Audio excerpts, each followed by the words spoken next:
On a comfortable Sunday night in Southern California, fans flock to the campus of Cal State Fullerton for a rematch from a game just 24 hours ago. Fresno State needs a win to stay alive. Fullerton, with a win, advances to next week's Super Regionals.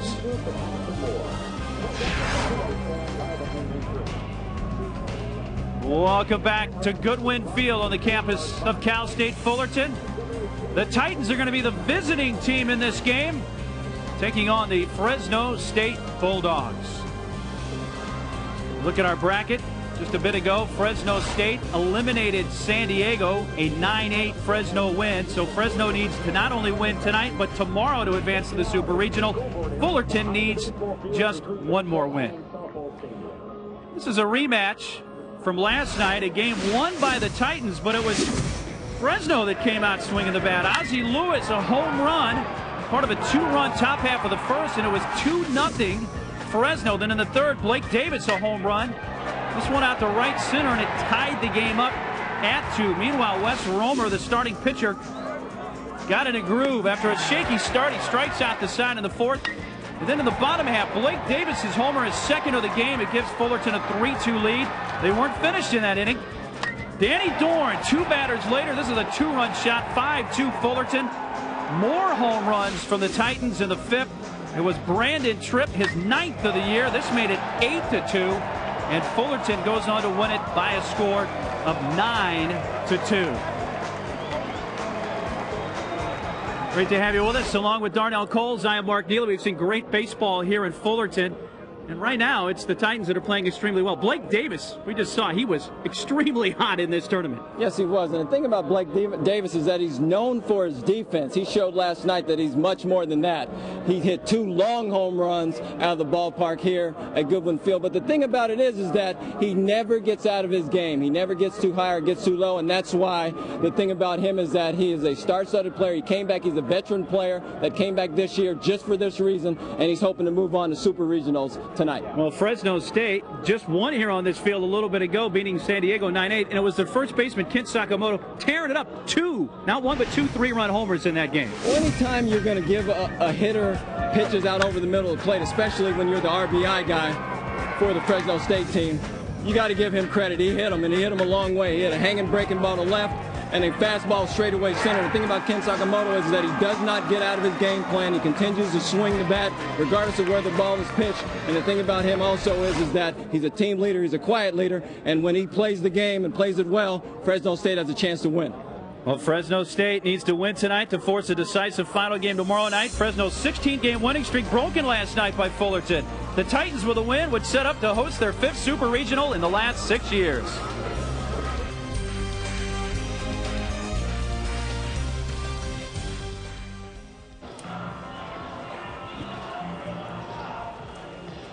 Beautiful night here at Goodwin Field. The 1-seed Fullerton, the 2-seed Fresno State getting ready to go here. And again, Fullerton is the visiting team in this game. So Hill bat at the top of the first. Here's the Fullerton order. Turner at the top of the order, and it's Blake Davis with his .366 average in the 2 spot.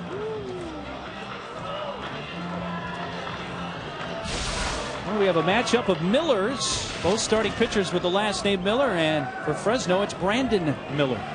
Brandon, his fastball, curveball change. He's generally 3 to 4 innings max in relief. He's going to go as long as he possibly can tonight. He's got great stuff. He's 84 to 90 miles an hour, and he's going to have to be electric tonight. This Cal State Fullerton team is rested and ready to play. Rest is a key thing that we'll probably talk a lot about, especially as this game goes on. Justin Turner, the second baseman. And we're ready to go from Fullerton. For Fresno State, they're playing their 4th game. Fullerton their 3rd. Fresno playing their 2nd game in succession here. Turner takes a strike, and it's 1-1. .349 average, 4 homers and 37 batted in on the year for Justin Turner. Senior from Bellflower, California.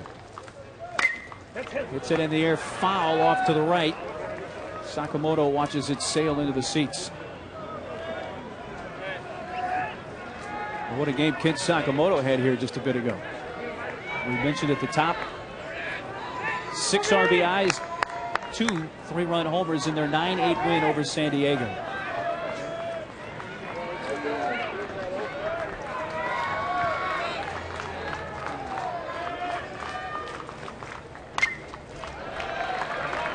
Stays at a ball and 2 strikes.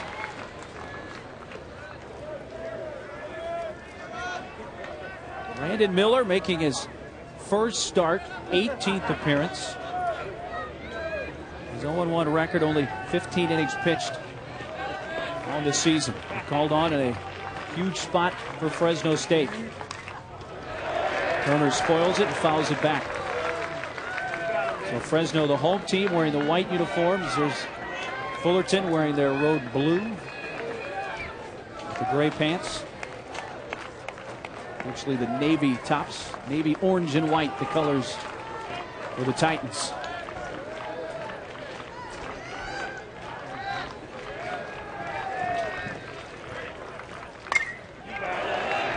Turner's already out there making Miller work. Yes, he is. And that's exactly what a leadoff hitter's job is, to see as many pitches as he possibly can. I hope that you see a breaking ball or 2 so that he can help his teammates as far as knowing what kind of pitches he has and what kind of break he has on those pitches. Just underway in the Fullerton Regional. High, left field, long run, Ozzie Lewis, shy of the track. 1 out. Ozzie Lewis has one corner of the outfield, the rest of the defense for the Bulldogs. Moresi at center and Lappin over in right field. Sandell and Wetzel, Story and Sakamoto on the infield. And Lenegro the catcher for the Bulldogs.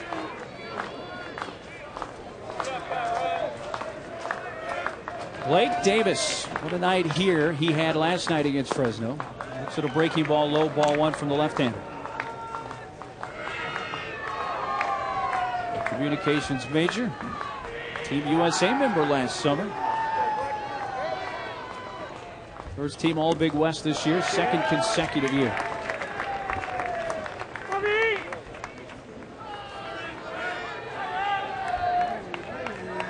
Couple of homers in their win last night. Back it out of play. Talk about a couple of homers, couple of big homers to the deepest part of the ballpark. Sometimes you think guys are small in stature, but if you do the right things at the plate, you can drive the ball out anywhere. Breaking ball, a strike for Miller, 2-2. Blake's another one of those major league prospects that does a lot of things right that major league teams are looking at. He's got quick feet, he's got very good hands. 3 balls, 2 strikes. He can play either short or second. 1 out, nobody on in the Fullerton top half of the first. The Titans are the visiting team in this game. A 3-2 pitch. Hit him in the box. It's a foul ball. This year chose to come back. An opportunity to sign last year. Came back because of his teammate Justin Turner. They played together for 12 years. Davis, because of his age, eligible for the Major League Draft, went in the 46th round of the Indians. And as you mentioned, Darnell decided to come back. Got a feeling he'll go a lot higher than the 46th round this year. Another 3-2 pitch.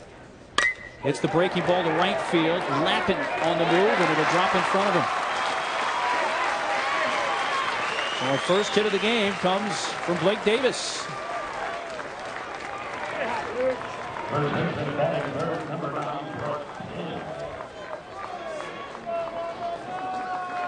Turner led off the game and saw 7 pitches. Davis saw 7 pitches as well. So Miller's already thrown 14 pitches here in the first. 1 on, 1 out. First baseman Brent Pill.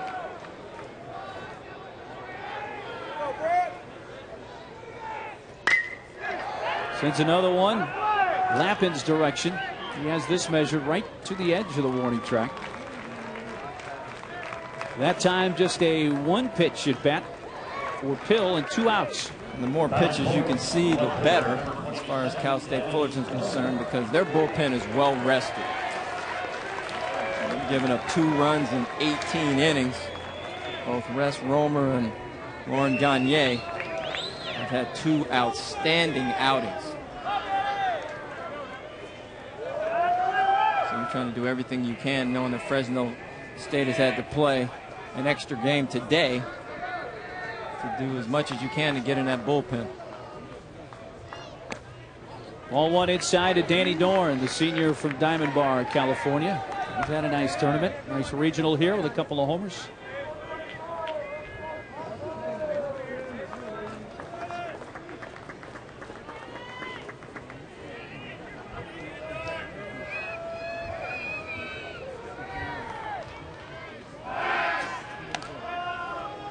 Davis with 14 steals, has been caught 7 times.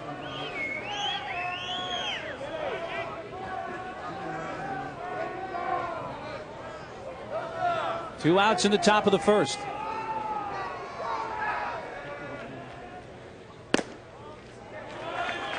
.36-mile-per-hour fastball is outside, 2-0.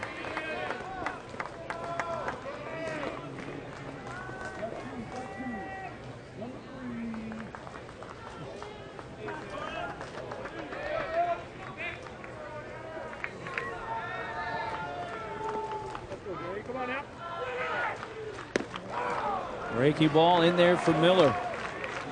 That's a nasty breaking ball right there. We've seen some 2-0 breaking balls in this tournament. But knowing that, a former big league pitcher in that dugout in Bobby Jones, so you know that he's taught them to do that. Runner going, pitch low, throw to second, safe. 15th steal of the year. Very good throw by Lenigro. It was close. But Davis gets the 2-out theft. And that's another part of his game that you love to see. He's got some serious speed. Lenigro just thought that he had got him. Blake Davis was just underneath the tag. Swing and a miss with that breaking ball. It seemed like it took forever to get there. Dorr just waited and didn't connect. Situation like that, pitcher does a pretty good job of holding Blake Davis. He guesses right, gets a good jump. Negro does a good job of setting his feet and throwing a strike to second. Sometimes you do everything right and still don't get the results you're looking for. A step towards second by Miller.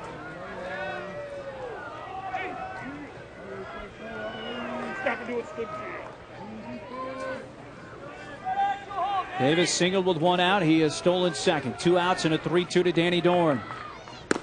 Fastball, strike 3 on the outside corner. Dorn had thought he had walked. He has run out. 1 hit, 1 left in the Fullerton top half of inning number 1. Well, it's been a busy day for the Fresno State Bulldogs. They're playing their second game here in the last 4 or 5 hours. First 3-run homer for Kent Sakamoto. This is against San Diego. The second 3-run homer off the hitter's backdrop in center field. But then San Diego mounted their comeback. They were down 9-2 at one point. And with this bunt laid down, able to pull the game within a run, and then in the ninth, this was the last at bat. Lappin made the catch. And Fresno, for the second time in this regional, beat San Diego by an identical 9-8 score. And Fresno did all of their damage in 2 innings. In the 3rd and 4th innings, scored all 9 of the runs. Big home runs from Sakamoto. The San Diego rally fell a little short in the ninth. So the Bulldogs here in this game have the identical lineup as they did earlier. Sands the pitcher, of course. Story leading off. Lewis, Susdorf, Sakamoto's in that cleanup spot. Nick Moresi in center field has had a 2-homer game in this tournament as well. The other Miller on the mound tonight belongs to Fullerton. It's Dustin Miller. Dustin's coming off of 2 arm problems. 2003, he was a freshman All-American. 2004, he sat out because of arm problems. 2005, he sat out because he had shoulder problems. He's come back nicely from those arm problems. He's generally 86 to 88 fastball, curveball change. He got a 12-6 curveball over the top, and his changeup acts like a split finger. Behind Miller tonight. Good defensive team. Thorne, Tripp, and Clark in the outfield. MacArthur over at third base. Has made some dazzling plays in this regional. Davis, Turner, and Pill also on the infield. Vanderhook getting the start behind the plate. Corey Vanderhook. MacArthur made a play earlier in this regional. A diving stop to his right through a runner out. That brought the fans to their feet here at Goodwin Field. He's a serious third baseman. He's work in progress at the plate.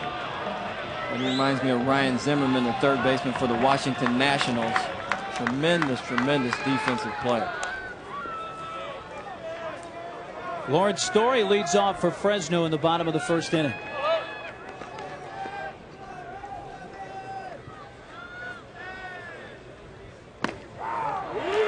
Dustin Miller pours in strike one.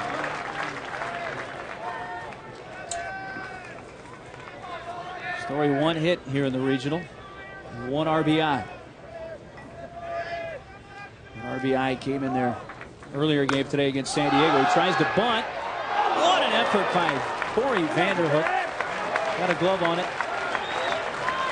And that's as good an effort as you're going to see by a catcher. Nice try there. Ball hits just off the ends of his glove. Look at this effort here. Just off the end of his glove.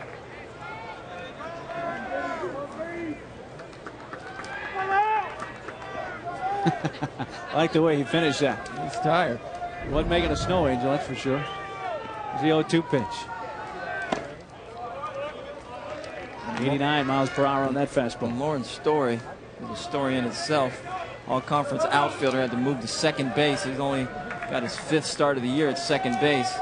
You wonder why those 1 for 13 numbers are there. They're concentrating on a new position. Chased one in the dirt. Go to first to complete the strikeout.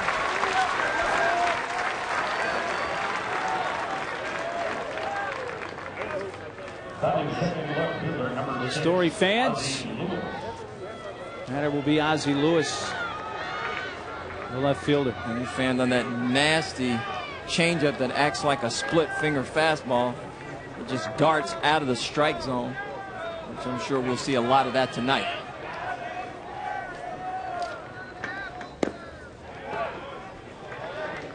Ball 1 low to Ozzie Lewis.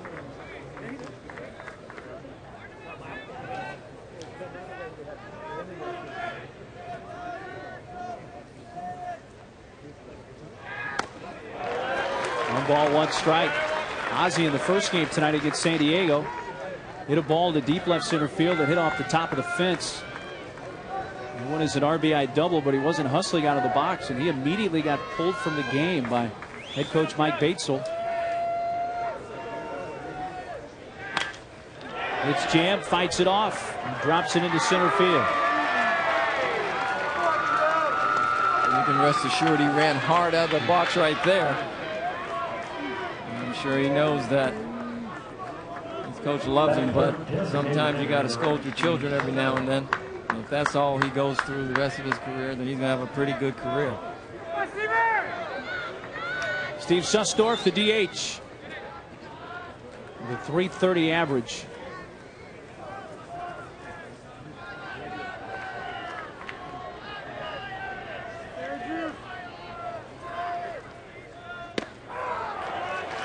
Strike one from Dustin Miller.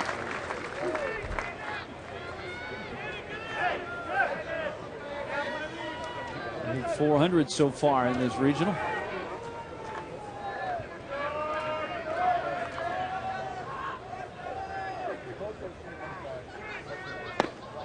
The breaking ball falls low.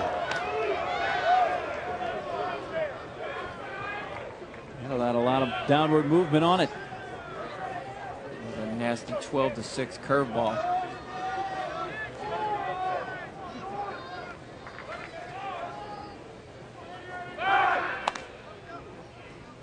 Lewis jumps back to the base. Again, Fresno needs to win tonight to set up a decisive game tomorrow night. Fullerton with a win takes this regional and advances to the super regional next weekend, which would be right here if they accomplish that. 1-1. Nice changeup. Ball and 2 strikes. The key to having a good changeup is arm action. You want your arm action to be the same as your fastball so that there's no change in your delivery. And he's got a good one.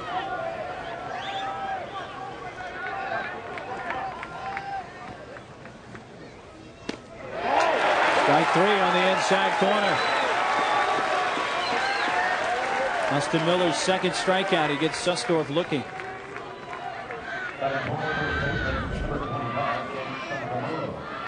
It's another change up there, but that's that front knee buckle. Once that front knee buckles, you are done.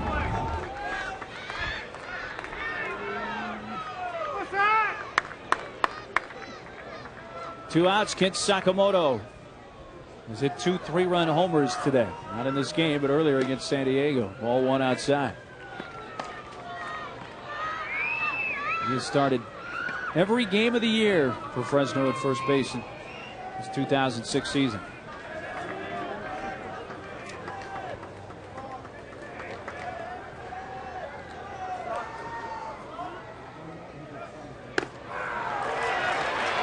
One ball and 1 strike. And a senior from Bakersfield, California. Went to East Bakersfield High School.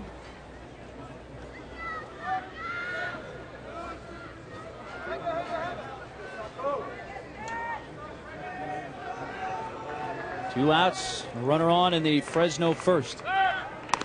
And a check on Ozzie Lewis. Gonna have to tuck his shirt in now. You got to definitely look good.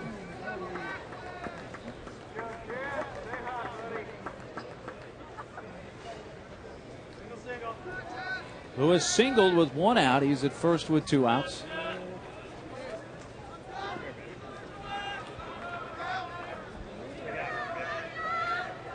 Miller's 1-1. A little bit inside. 2 balls and a strike.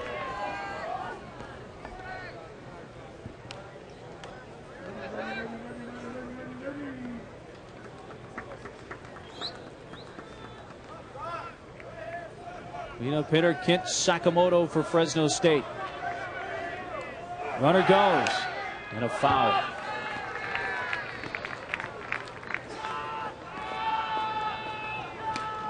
Fresno putting the runner in motion there with 2 outs.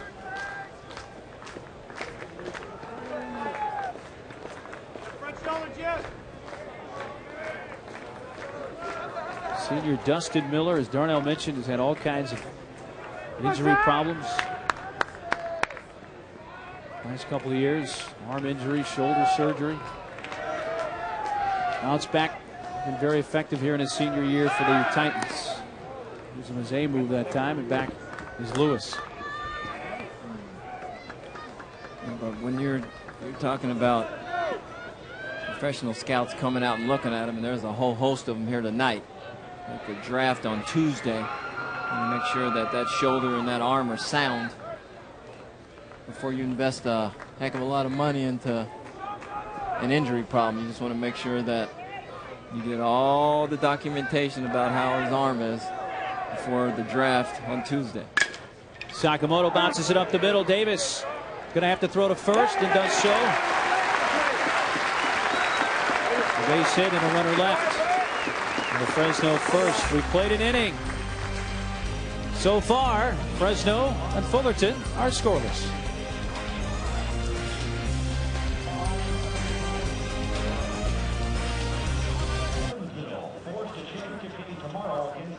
Each team with one hit through an inning. We move to the top of the second. Fullerton, the visiting team in this game on their home field. Fresno State needing a win tonight and tomorrow to move to the Super Regionals next weekend. Fullerton needing just one win. And that could be tonight. And they would host right back here at Goodwin Field if they're able to get a win tonight or tomorrow. They're seeded 5th overall in this 64-team tournament. We've already seen some high seeds drop out, though. Texas and Nebraska, the most noteworthy.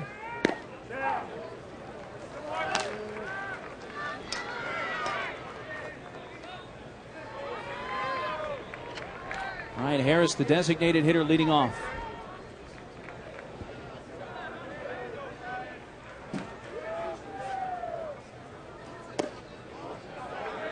Outside, Brandon Miller, 1 ball, 1 strike. Kinesiala G. Major from Tustin, California. Spent a little time at LSU. Played in 18 games for them a year ago. Medical redshirt with a knee injury there at one point. That's a low strike. What ends up happening is that you end up getting hurt. And somebody gets an opportunity, jumps in and plays well. Now you're not able to get your spot back, so now you got to find a way to either get back in the lineup there or find another place to play. He's come back home to California. Landed here at Fullerton his first year with the Titans.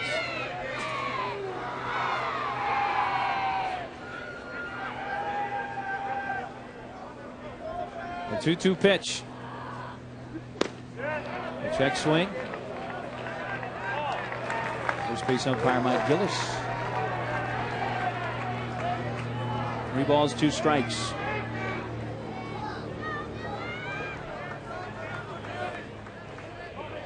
Harris, Clark, and Vanderhook. 5, 6, and 7 batters here for Fullerton. Fouled on the right field line.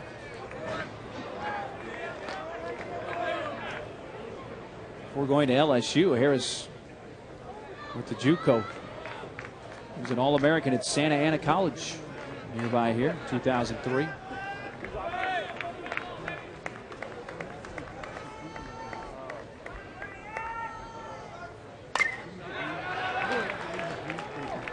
Holding at 3 balls, 2 strikes. With every foul ball, that pitch count continues to rise.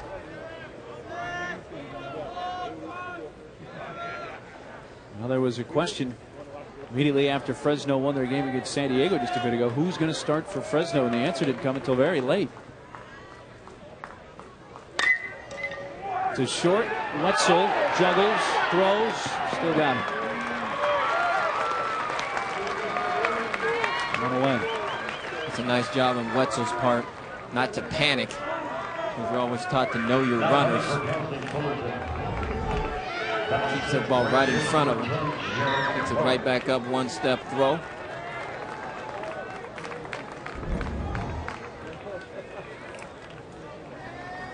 Wetzel had been the second baseman most of the year and shifted over to shortstop.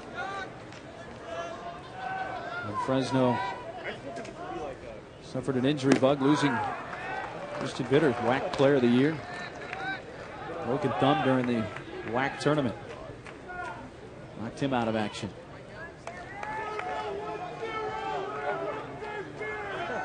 Jared Clark, the right fielder, with 1 out in the inning. The breaking ball is low.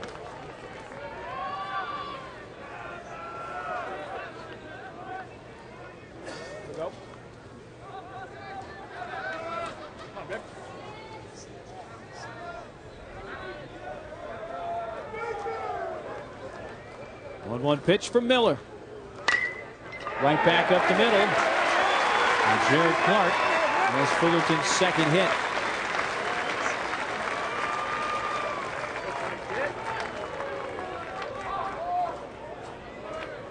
Clark is aboard. Number 5, Corey Vanderhook.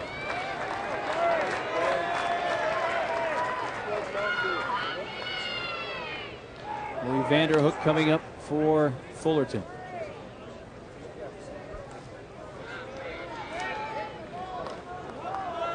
Getting the start behind the plate.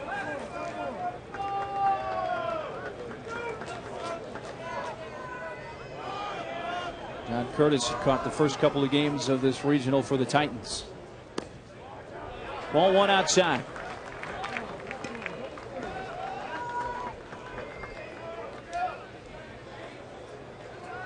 See Lenegro looking to the dugout. Bobby Jones, his pitching coach, sending in the signs.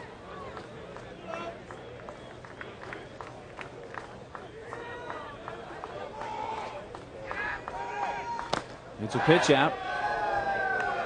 Nothing doing. Anytime you see a pitch out, you generally feel like you've seen something that the runners given away, or you've looked over in their dugout and watched the coaches, and you kind of figured that you picked their signs up, but nothing was on in that instance.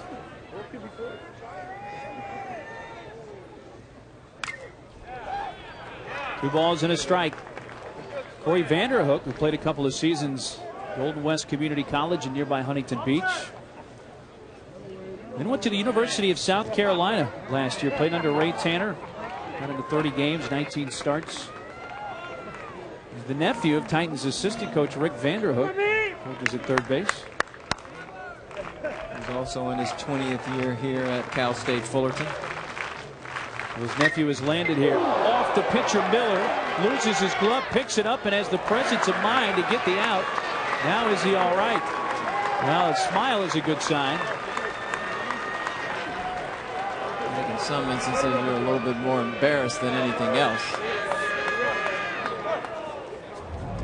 If he's smiling, that's definitely a good thing.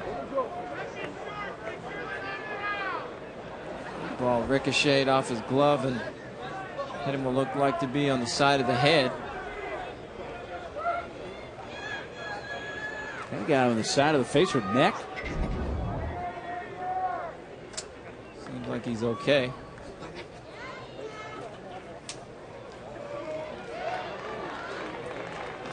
Eddie Miller happy that this one has worked out all right. And so are we. Definitely want to see anybody get injured. Well, it'll take a few tosses to make sure everything's in working order. That's the one thing when it comes to baseball and aluminum bats.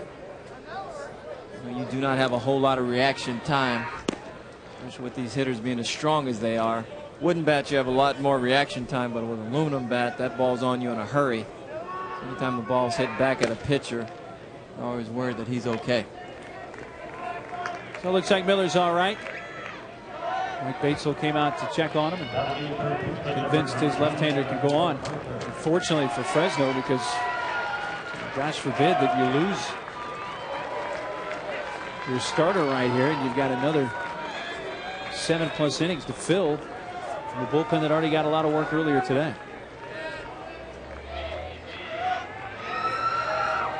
Evan MacArthur at the plate. Clark at second, 2 outs. On the outside edge, it's strike one.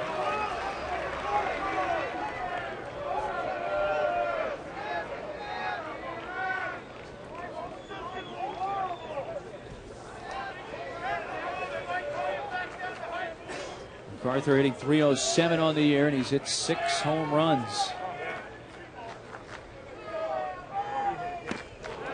Offered at the breaking ball. 2 balls, 2 strikes.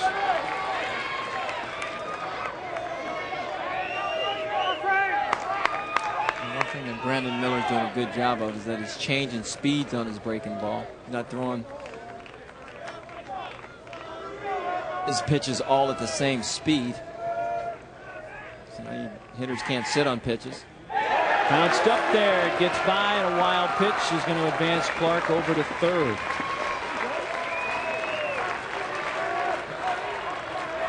Negro tried to block that ball, but bounced in front of the plate.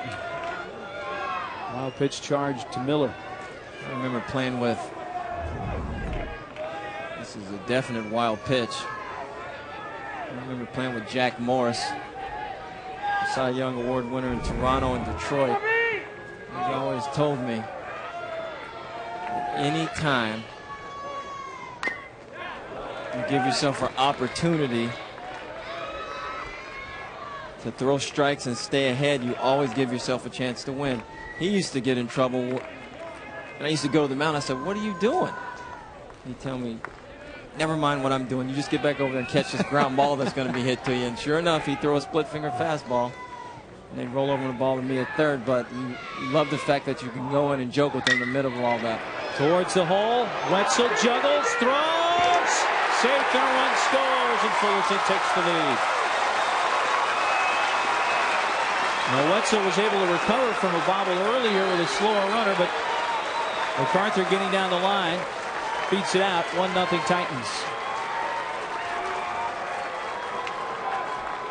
MacArthur can definitely run. He breaks hard out of the batter's box. This ball, same thing, eats him up.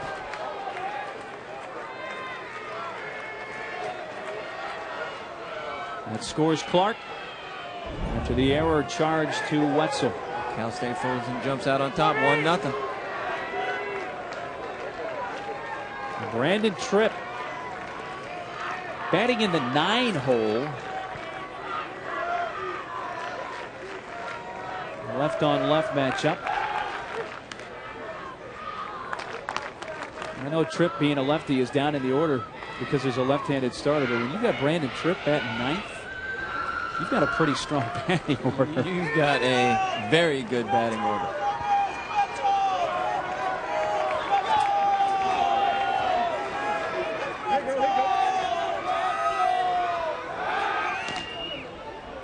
Another check on MacArthur, who swiped 7 bases in 10 attempts.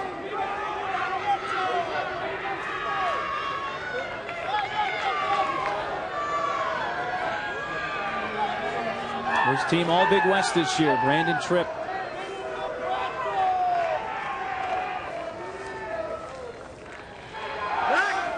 And for a third time, a check on the runner.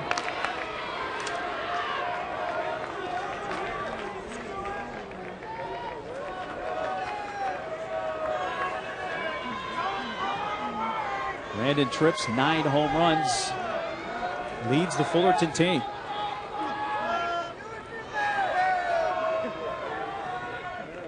Home run leader batting in the 9 spot. And the ball in the dirt gathered by the Negro.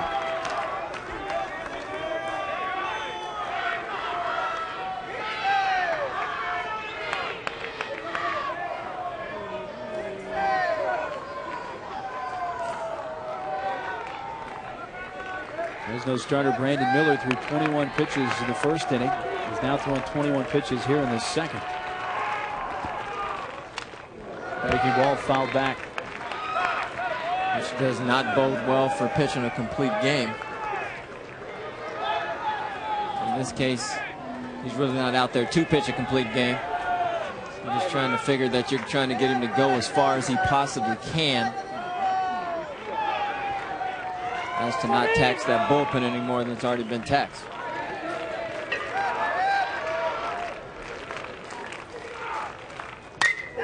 Into right, a base hit. MacArthur will stop there. Lappin's got a very good throwing arm in right. And that ball got to him in a hurry.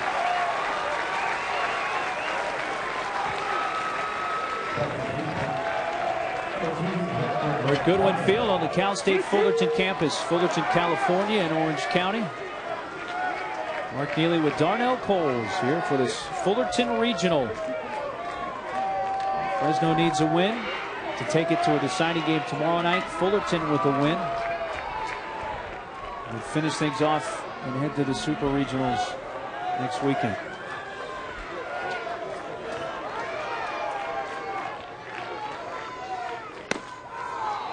Justin Turner watches strike 1. The run is in this inning. It is an unearned run.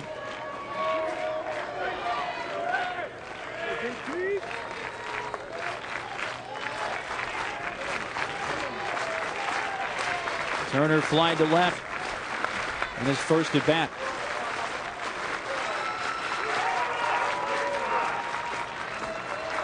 Justin Turner, nicknamed Red, been the face of this program for a while. Started as a bat boy in 1997. He dominated the lineup for the last 4 years. Co-player of the year in the Big West this year is Turner. Evan Longoria of Long Beach State shared the honor with him. Also led the conference in hits with 88. That shows you the kind of player that he is. Miller's 0-1. Now it's 0-2. And they're going to miss him dearly next year. And he's the spark plug, your leadoff hitter. Who knows, maybe number 7, the bat boy here in 2006 will be played just like Justin Turner a few years from now.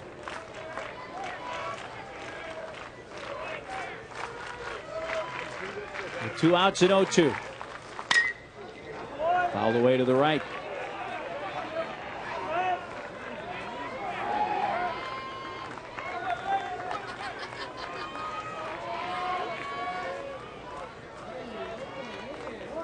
A run, 3 hits, no errors for Fullerton. 0-1-1 so far for Fresno State. We're just in the top of the second. Fullerton is the visiting team in this game. Another 0-2 to Justin Turner.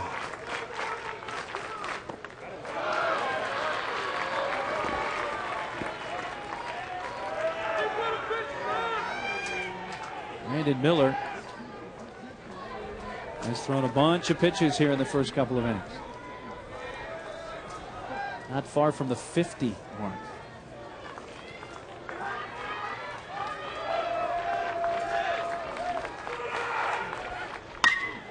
That's fair and into the corner. MacArthur heads home. He'll score. Here comes Tripp. Lewis makes a throw. That's cut off. A 2-run double. Turner knocks in a pair. It's 3-0 Fullerton.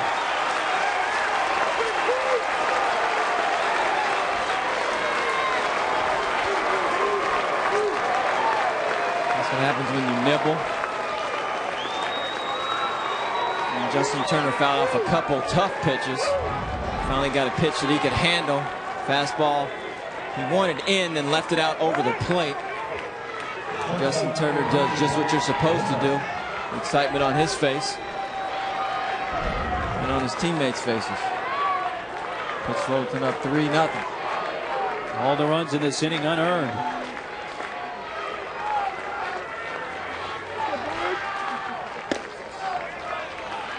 Blake Davis, the shortstop. Already Mike Batesel, hands on his hips, wondering where we go from here. I'd like to see this third out. We thought they had it 3 batters ago, and MacArthur hit a ground ball to short. Now to left field, Lewis with the headlong diving catch gets Fresno out of the inning. But not before the Titans scored 3 unearned runs on 3 hits. It was a costly error, but some nice defense as well from Ozzie Lewis to send us to the bottom of the second inning. 3-0 Fullerton.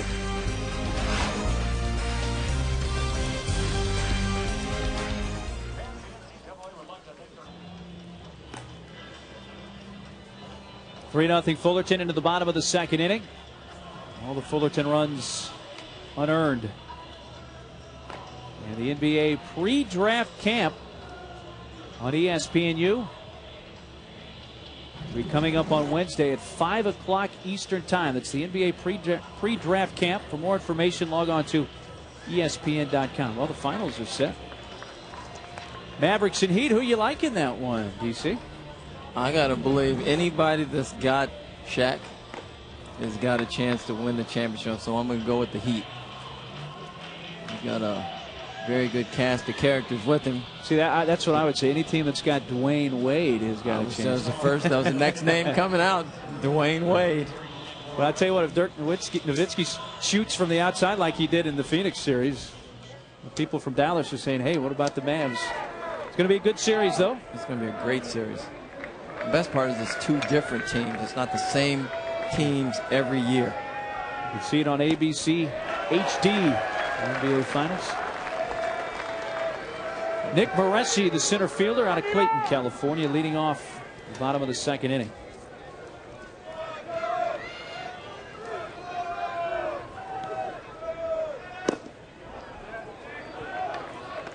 One ball, one strike.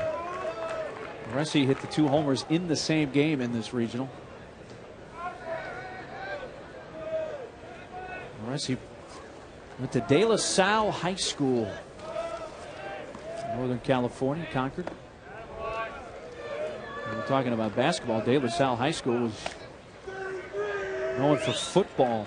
They won a record 151 consecutive games between 1992 and 2003.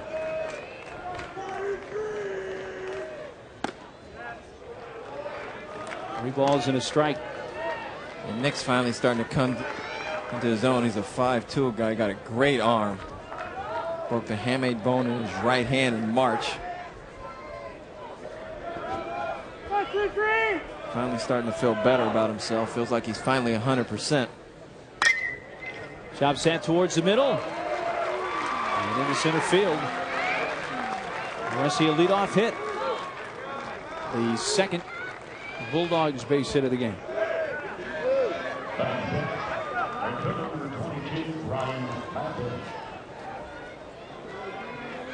Ryan Lappin standing in, the right fielder for Fresno, hitting .333.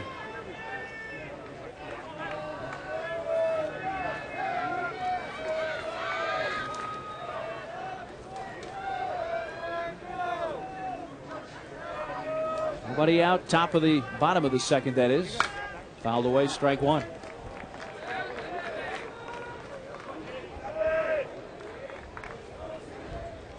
Looking for his first hit of the regional.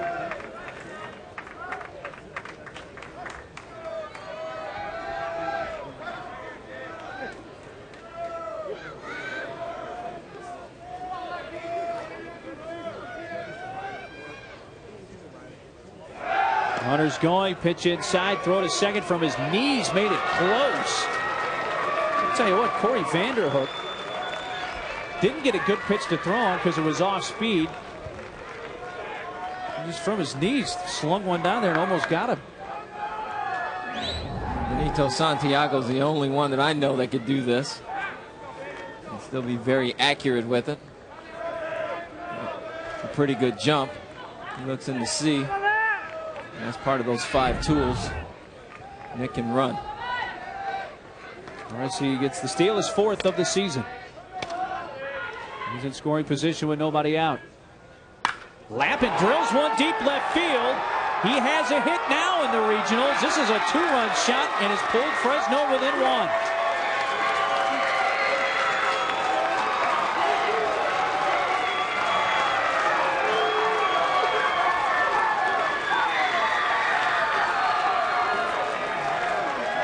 Third homer of the year. His 41st and 42nd RBIs.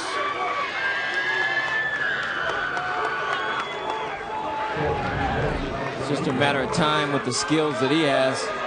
Change up and out over the plate, and he does not miss. Hits this ball into the parking lot.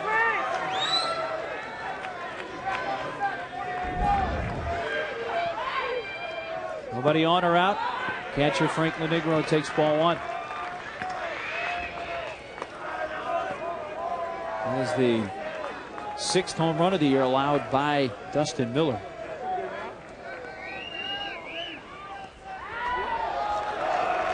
And Miller sees one get away. 2 balls, no strikes. That's going to bring a visit from the dugout. Coach George Horton did not hesitate. As soon as that ball hit the screen, he was already walking out to the mound. coming your way. Look out.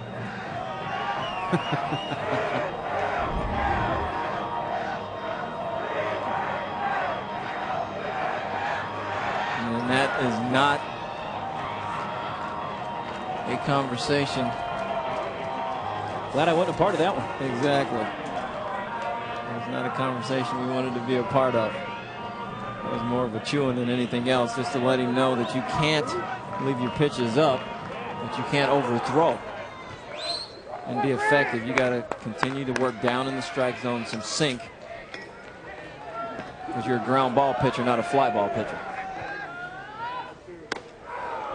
Strike on the outside edge, 2-1.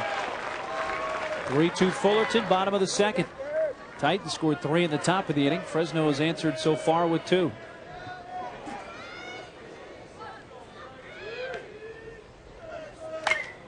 Towards the middle, coming in, caught. Knee high by Davis. That is the first out of the inning. And that's generally what happens right after the head coach comes out and chews you out a little bit. You find the strike zone again in a hurry.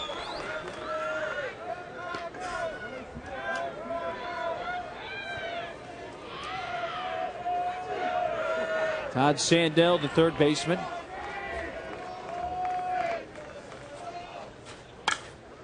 Right off the end of the bat, pops it up. And Davis wants this one behind the mound. 2 gone.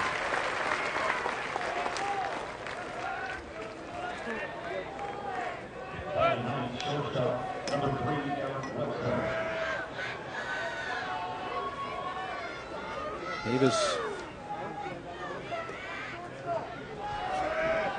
making both putouts, and with 2 outs, shortstop Eric Wetzel. To third, scooped up, MacArthur makes the play.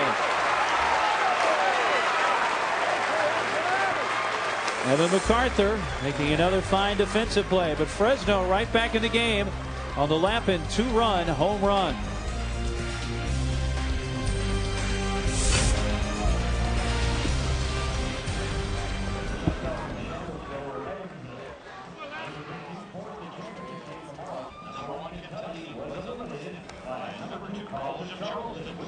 All the scoring came in the second. It's 3-2 Fullerton leading Fresno State into the top of the third inning. And Fullerton, the visiting team, has the 3, 4, and 5 hitters due up. Nice night here at Goodwin Field, Fullerton, California, in Orange County.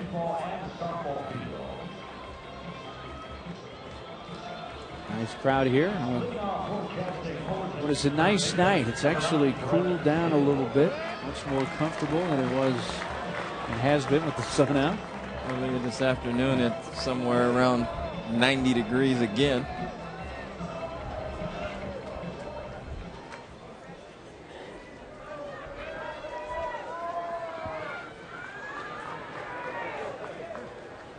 Brett Pill, the first baseman, to begin the third.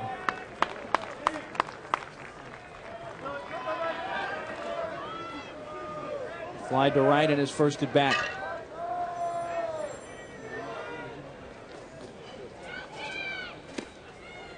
One ball, 1 strike. Well, Brandon Miller, the Fresno State starter,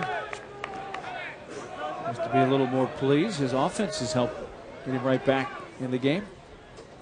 It tends to make you relax just a little bit. Instead, you've got to keep your team in the ball game, and you can't fall behind in the count to give Cal State Fullerton hitters some pitches to sit on. 3-1.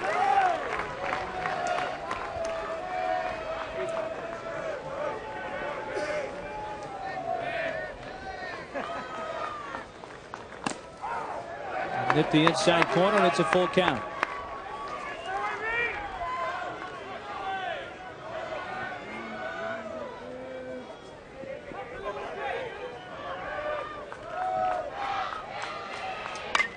Breaking ball, grounded to third, backhanded. Sandell gets up, throws across, and got him.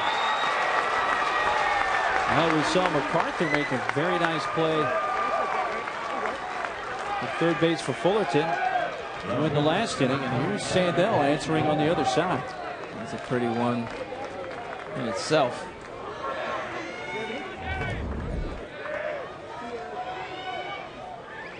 Great job there at not trying to do too much. Spin, turn, and throw.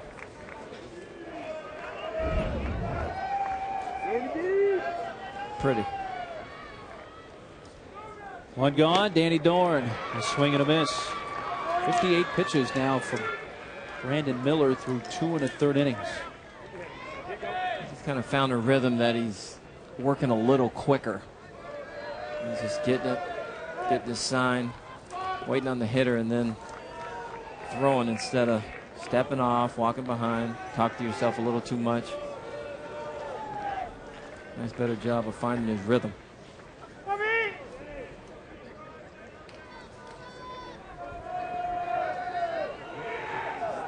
1-1. Up high.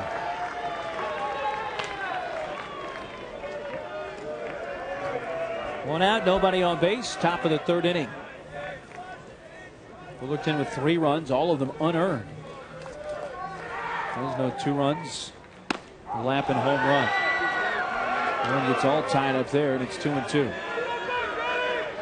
That's a fastball. You're looking breaking ball. Fastball ran in hard underneath his hands. And that's about as ugly a swing as you're going to see. Hard fastball inside. Puts it in play behind first, backing up on it. Sakamoto flips to Miller covering. There are 2 outs.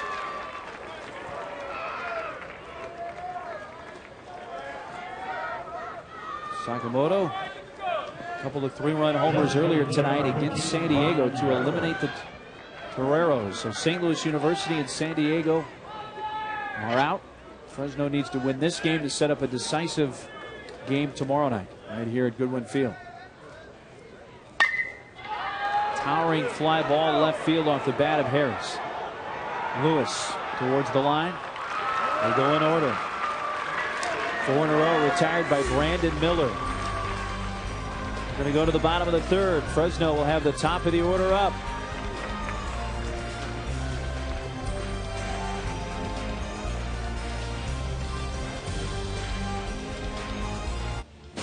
Great history here at Cal State Fullerton. Tim Wallet, the 1979 Golden Spikes Award winner. Kotze won it in '95. Phil Nevin in '92. And they still remember Augie Garrido. Brought a national championship here. They've won 4. Got 1 reserved. Will there be that spot filled later this year? We'll see. They won it 79, 84, 95, and 04. Those are the years in orange. The other years, College World Series appearances. Out in right center field, just beyond the fence, the markers. Their last national title won in 04, beating their old head coach Augie Garrido in Texas.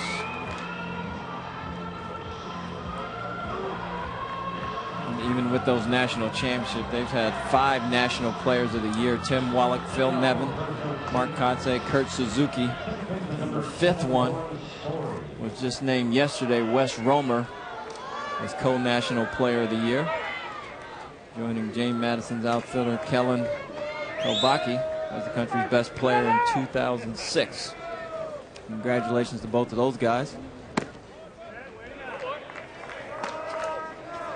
For a very, very good 2006 season. Top of the order up for the Bulldogs. Lawrence Story 0 for 1 with a strikeout.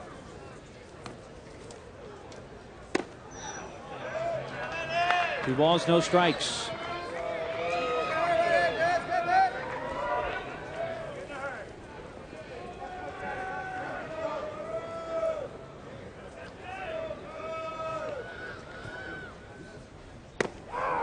The outside corner, it's 2-1.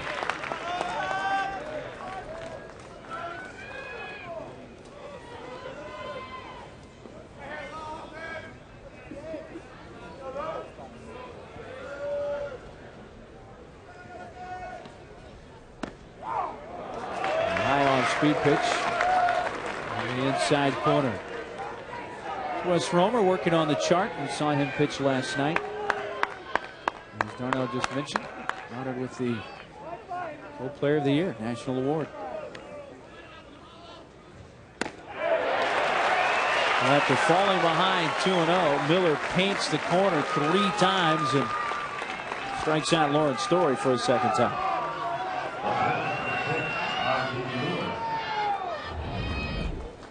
His fastball is just on that inside corner.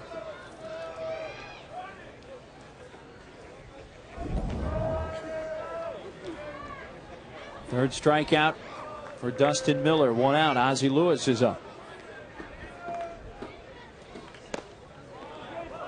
Just off the outside corner, ball 1. Ozzie with a single to center in the first. 6 home runs on the year.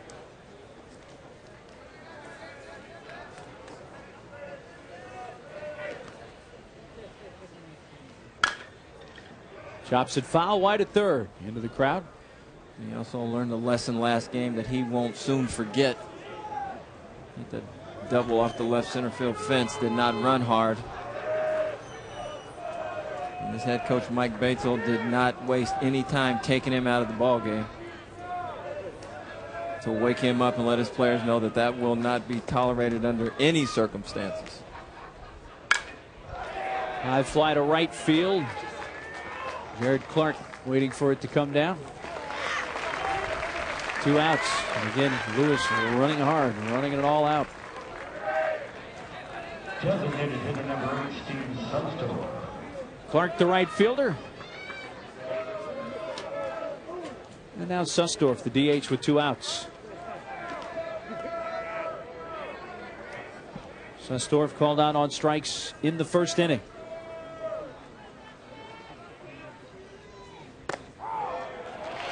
Strike 1 on the outside edge. Fullerton pitching in this regional, a combined 27 strikeouts, only 5 walks.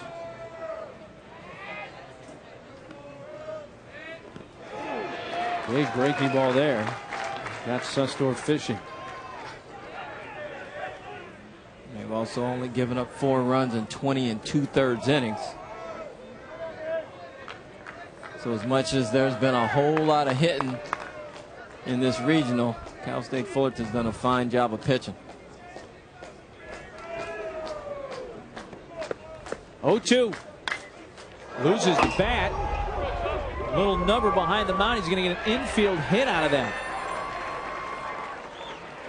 After all that's said and done, the bat actually hit the dugout harder than he hit the ball. And he gets a base hit. He went flying over by the Fullerton dugout. Titans in the visiting dugout in this game, so they're over at first base. And this ball is right off his knuckles. He was actually just throwing the bat at the ball. He could not have hit a 9-iron any better than that.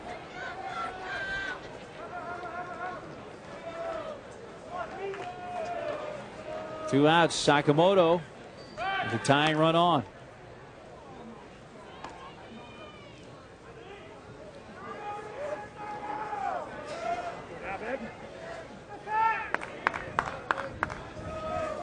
Grounded to short his first time.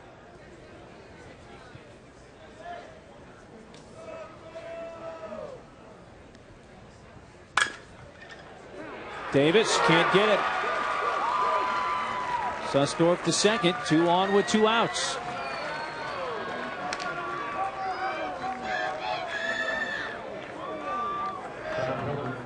That base hit.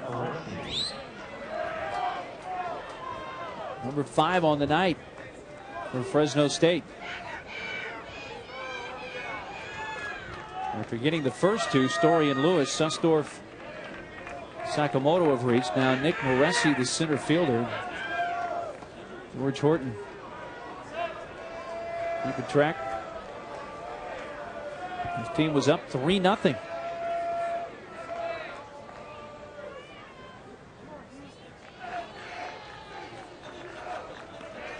Moresi has singled, stolen a base, and scored.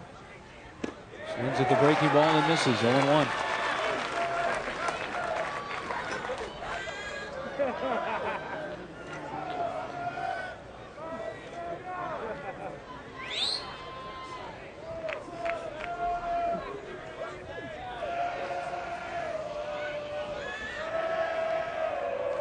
2 outs.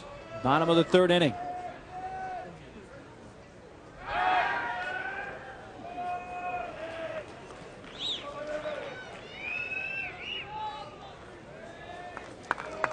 Fullerton has beaten St. Louis University and Fresno. 2-0 in this regional. Fresno has beaten San Diego twice and lost to Fullerton. That's how they're 2-1. Back to the breaking ball. The strike pickoff attempted first by Vanderhook.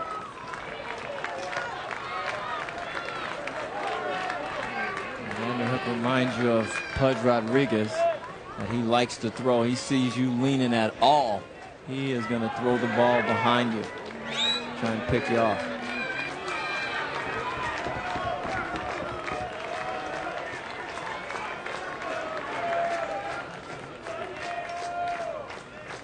Three-2 Fullerton, bottom of the 3rd. Fresno with a threat though. The 0-2 up and away.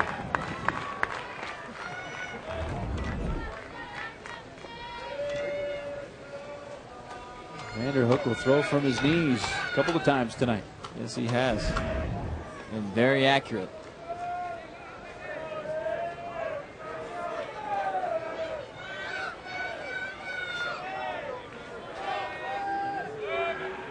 Again, the step towards second by Miller. And that's designed to see what the runner at second is going to do, not necessarily to pick him off. Susdorf is the runner at second for the Bulldogs. Sakamoto at first. Breaking ball grounded through the hole into left field. Susdorf coming around. The tying run will try to come in. Dortz throw to the plate, cut off. And it's 3-3.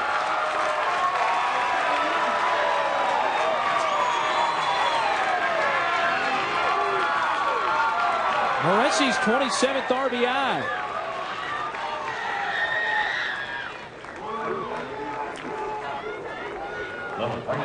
Moressi, once he started to come back, he had a tough time hitting that inside pitch like that breaking ball right there. He was all right on the pitches away from him, but he was able to get his hands inside that ball nicely and shoot that ball between short and third. A 3-0 lead for Fullerton has disappeared.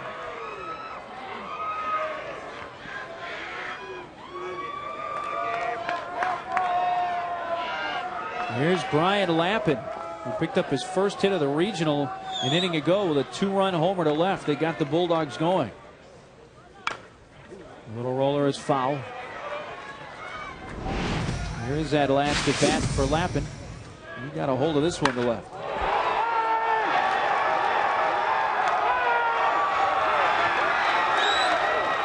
Made it a 3-2 game. And now with the hit by Moressi, Fresno has tied it.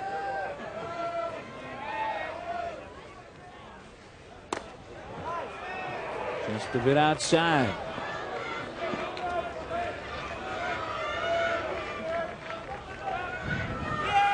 Count of a ball and a strike.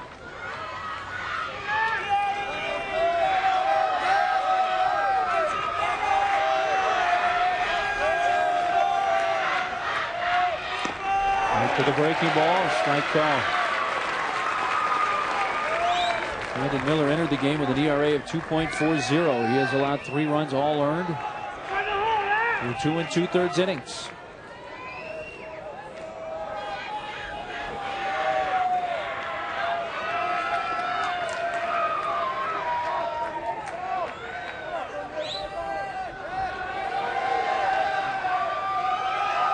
Runners are going. Chop to third. MacArthur comes down with it. Low throw to first. One hopper offline, and the bases are loaded. There's an infield hit. Lappin's second hit of the regional.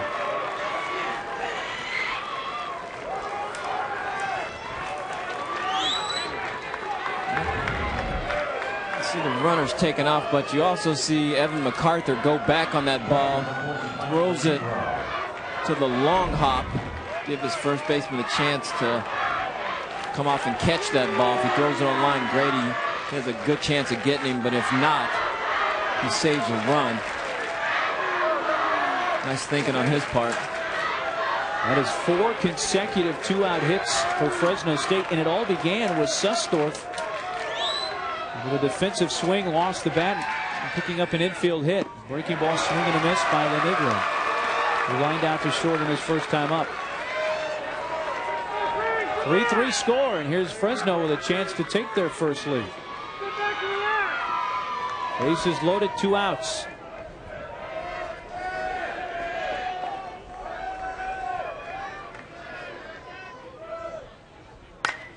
Little bloop to the middle will be caught by the second baseman Turner.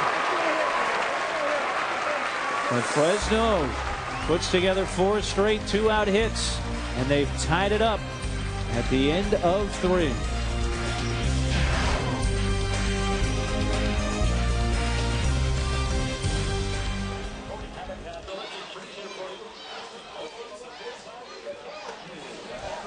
Fullerton 3, Fresno State 3 into the top of the 4th inning. Here from Goodwin Field in Fullerton, California. Road to Omaha, the Super Regionals next weekend. Here's the way the matchups look right now. Carolina going to Tuscaloosa. Charleston to Atlanta. Oxford will host the Super Regional for the 2nd straight year. Stanford at Oregon State, and Oral Roberts University will go visit the #1 seed Clemson.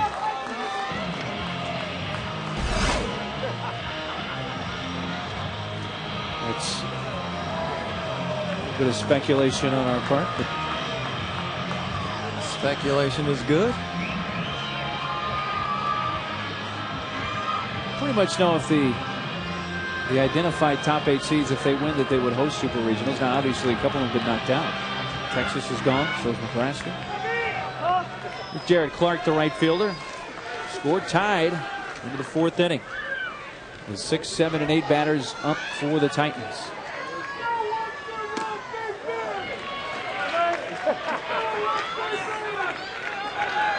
Clark has singled and scored.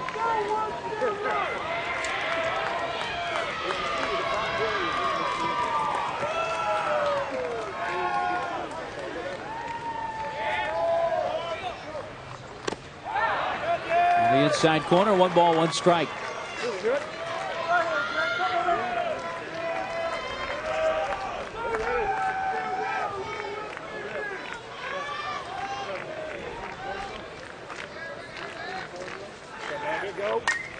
Fouled back.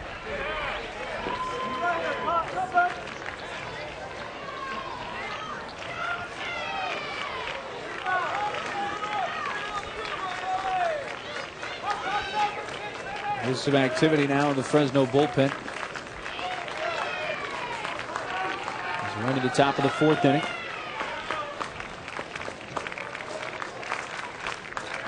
The 1-2 pitch.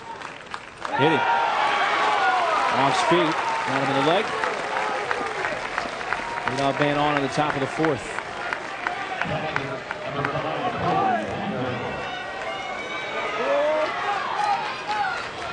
That's not what head coach Mike Batesel wanted to see. Hit the leadoff man to lead off this 4th inning.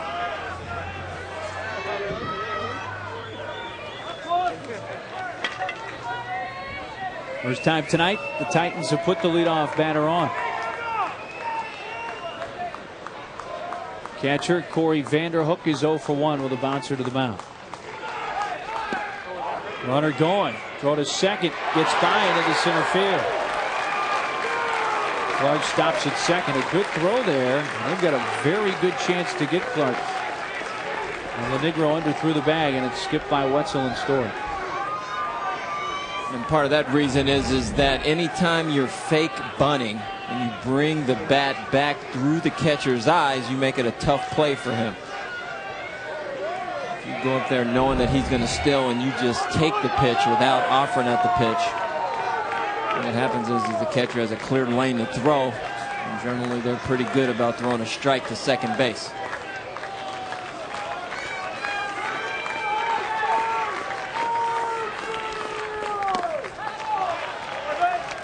It's the 3rd steal of the year for Clark. 1-1 count on Corey Vanderhook, making his first start of this Fullerton Regional. Corey's job here is to find a way to move that runner to third base. Like that right there. The pitcher. Miller flips to Sakamoto. And Clark over to third. Underhook accomplishes what he set out to do. Nice bunt here. Very good bunt. Doesn't try and do too much.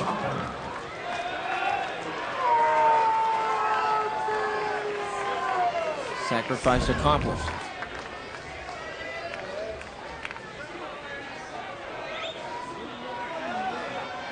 Evan MacArthur, the 8-hole hitter, is up, and Fresno bringing the infield in here. The runner at third, one out in the top of the fourth, and a foul off the foot of MacArthur. And the reason you bring the infield in here in this situation is because Fresno State can't afford to give up any more runs.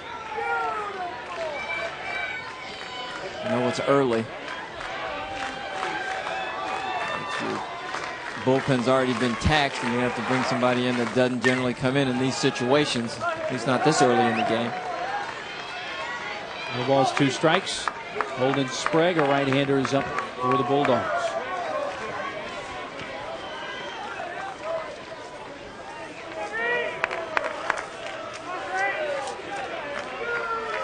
MacArthur has reached on an error and scored. All 3 Fullerton runs unearned thanks to that error.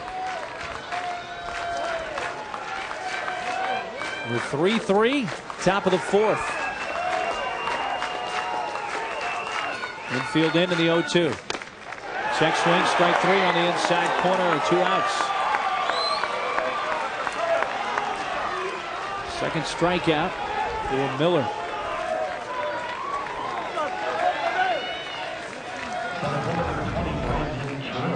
Did he go? No, he did not.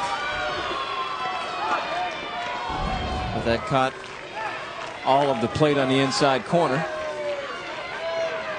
So his assumption was that that was a ball, but that was a strike. 2 outs for Brandon Tripp.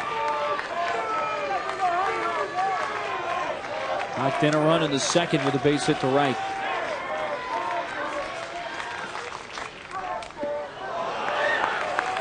And after that one down in the dirt, strike 1.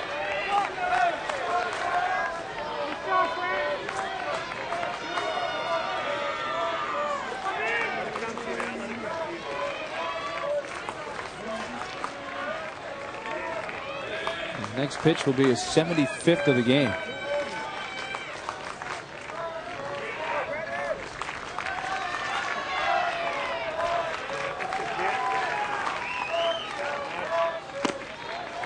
Off the outside corner, 1-1. That is a definite lot of pitches into the 4th inning.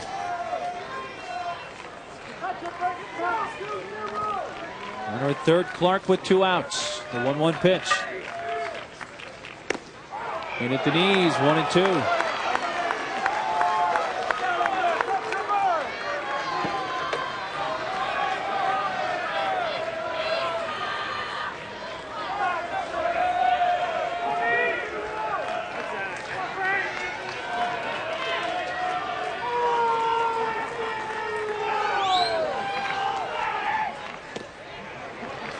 Chase that breaking ball off the plate. 2 balls, 2 strikes.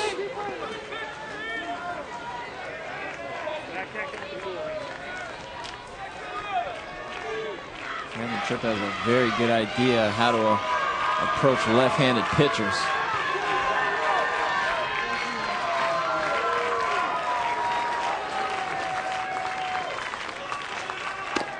Got him on strikes. Back-to-back Ks. Leadoff hit by pitch. Runner left at third. Mike Batesole, head coach for Fresno State, our guest when we return to Fullerton.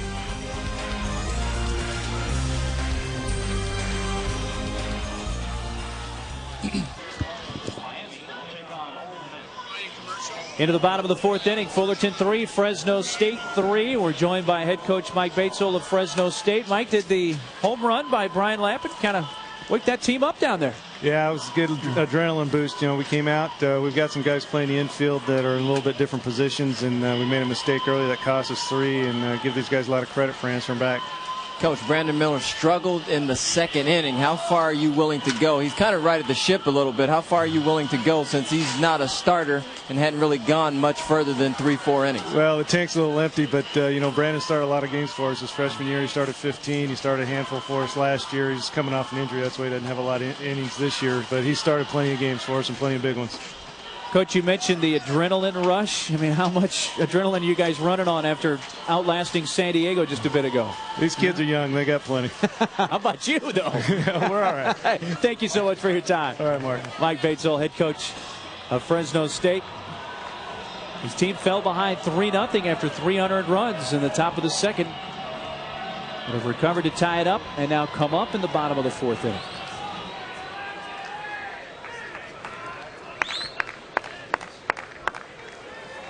Eight, 9, and 1 batters for the Bulldogs. Todd Sandell, the third baseman. Sharp ground ball past the diving MacArthur and into left field. This Fresno State team, Darnell, has got a little extra spring in their step right now. Yes, they do. They're keeping this crowd out of it for now. At this stage of the game, they're just happy that they're not having to play University of San Diego. They got all they can handle 2 games against the Toreros. Sandell on. Leadoff batter reaches for the second time for the Bulldogs, and the 9-hole hitter, shortstop Eric Wetzel, steps in. 0-for-1 with a ground ball to third.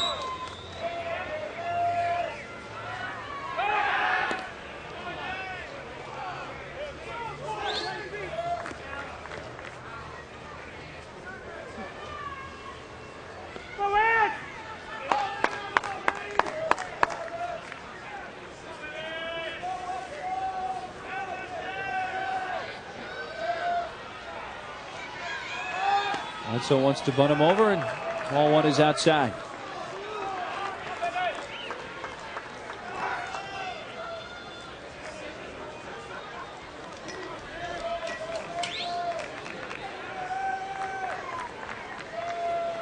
Fresno State 3 runs, 8 hits, an error. Fullerton 3 runs, all unearned on 4 hits, no errors.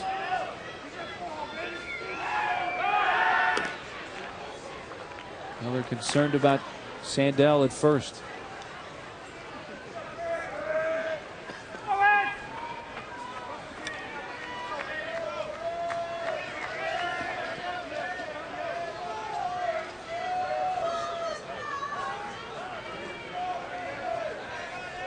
Time at the plate.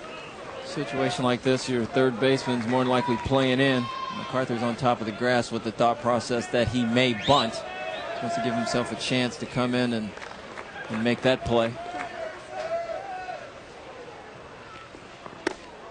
He's not short enough that time, and it's ball 2. But as he's shown throughout, he's got very quick feet and gets rid of the ball in a hurry, so he can play in and get away with a lot of things that most third basemen cannot.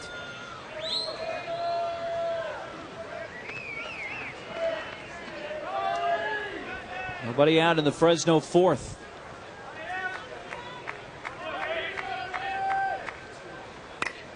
Bunt laid down. Miller gets off to pick it up. He's got to do something with it. Throws to first. Sacrifice for Wetzel. Advances Sandell to second with 1 out.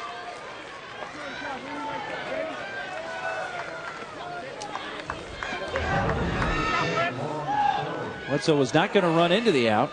No, he was not. Nor was Miller planning on tagging him. He was just making sure of the out. Also taking a peek to see if that runner was going to round second. If he was going to try and throw behind him. Lawrence Story 0 for 2. Falls behind 0-1.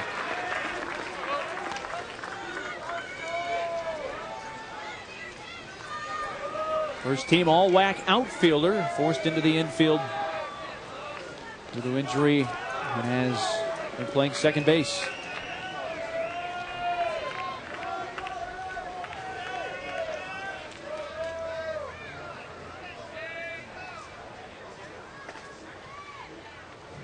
Couple of looks out at second by Miller.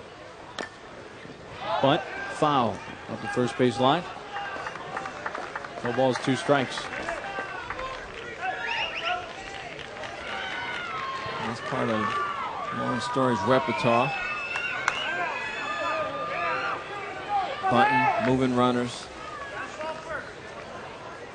The one thing you always hear is that speed does not go into a slump. If you can run, you always give yourself a chance because you can bunt, hit a ball on the ground, and still beat out some infield hits. Whereas power goes into a slump a lot. You generally overswing, pop up balls, strike out, swing through a lot of pitches. So if you've got speed. Ground ball up the middle, and Davis close. Out at first. And you saw that speed right there.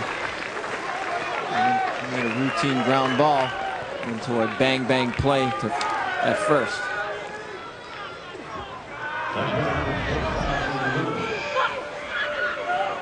Davis does a good job here, just setting his feet, setting and throwing. Lauren Story is right there, bang, bang. Now Sandell, the go-ahead run is at third for Fresno with 2 outs here in the last of the 4th. Dustin Miller will work from the full windup. Like one on the outside corner. Lewis with a base hit in the first, fly to right in the third.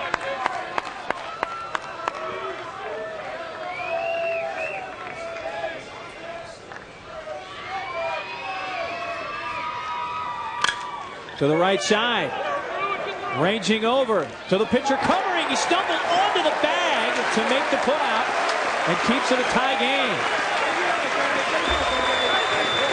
Pill had to range far to his right, and Dustin Miller got over to cover. And it wasn't pretty, but he got to the bag. Touched it with the glove with the ball inside. Sandell stranded at third. We played 4. It's 3-3.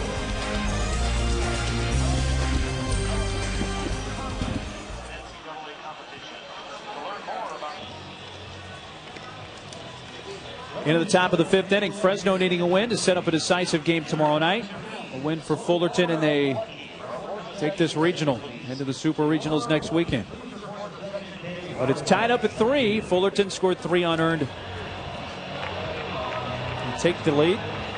Came in the second, and then Fresno State 2 in the second on a Lappin homer, tied it in the third. Top of the order comes up for the Titans in the 5th inning.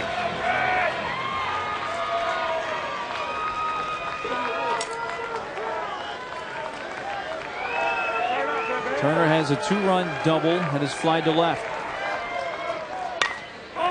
Towards the middle and into center. Leadoff base hit. Pretty well locked in right now. Yes, he is. You can always tell when a hitter's locked in is when he's hitting the ball up the middle the other way. Because eventually, if you're feeling like you're locked in and you're pulling the ball, you're eventually going to start pulling off the ball. They're going to realize that you're pulling the ball and start throwing you pitches on the outside corner. If you continue to hit the ball back up the middle, you're going to be a tough out. Blake Davis, the shortstop, has singled and flied to left. Puts the bunt down. Forces Miller to field it, and he drops the ball. Everybody's safe. He was going to be at a bad angle anyway by the time he got that, squared himself to make a throw. He was right along the line. He just lost the handle on it. Well, that's that 6 to 8 inch box out in front of home plate, especially if you're left-handed. If you're right-handed, this is a lot easier play, but if you're left-handed, you've got to come across, spin, and throw. And he would have beat that out anyway, because now you've got to throw the ball back across him.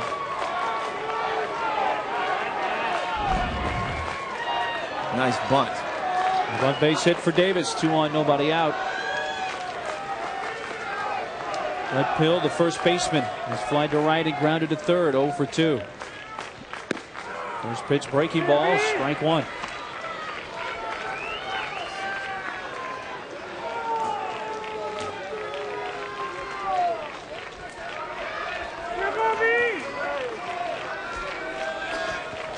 With 3-3, top of the fifth. Fullerton, the visiting team, on their home field.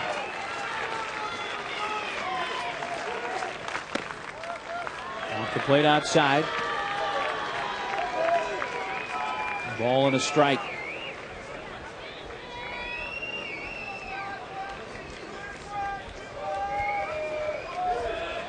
Brandon Miller making his first start on the mound for Fresno State in this game. He's allowed 3 runs, but all of them unearned. 2 balls and a strike. To this point anyway, Darnell, I would think Fresno's got to be pretty pleased with what they've gotten out of Miller. Oh, I think they're very pleased. There's some activity, though. Up in the bullpen once again is Holden Sprague. It's definitely just in case he gets into major trouble. He's in trouble now, but major trouble.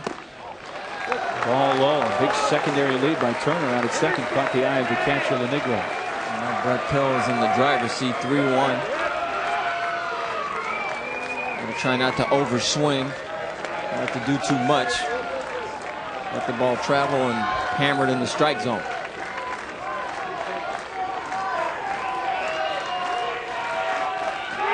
Runners are going. Grounded towards the hole. Diving stop. Wetzel. Throw to first to be late, but he did a remarkable job just to keep it on the infield. May have saved a run there. Well, he did a remarkable job of keeping that ball on the infield. But credit that to third base coach Rick Vanderhook by stopping the runner on the base. You can't say enough about the job that he's done over there, because this is an outstanding play here, and he is holding him up on the base. Saw that in the background. The bases are loaded with no outs.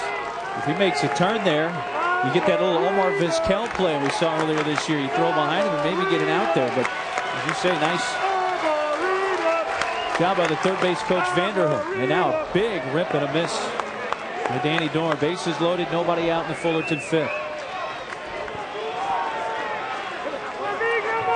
Dorn is 0 for 2. I'm always coaching, telling him to freeze on a line drive halfway in the air. Must go on a ground ball. In at the knees, 0-2.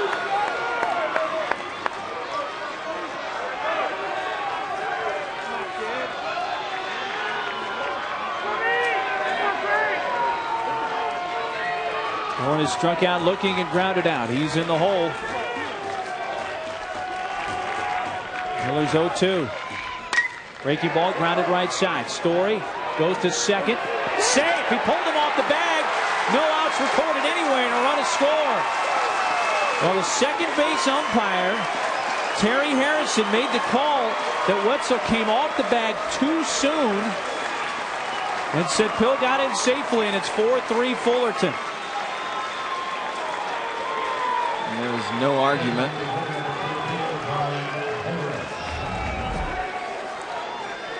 Nice job here.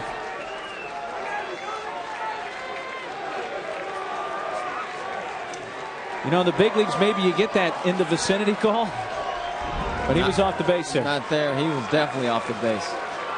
It scores Turner. With a chance to have a huge inning. An error charged on the play. Ball low to Harris. That was E4. I honestly thought that error should have went to the shortstop. Lawrence Story threw that ball over the base, but shortstop came across just a little too soon. Well, that's got to go on the shortstop, I would assume. Wetzel, here's a strike on the inside corner, 1-1. You got to feel for Wetzel because he's coming from second base and moving to short. He's doing everything he can over there. But once you start struggling, the ball tends to find you repeatedly. He's had a couple hard ground balls hit at him that he's bobbled a little bit, and then another one right there.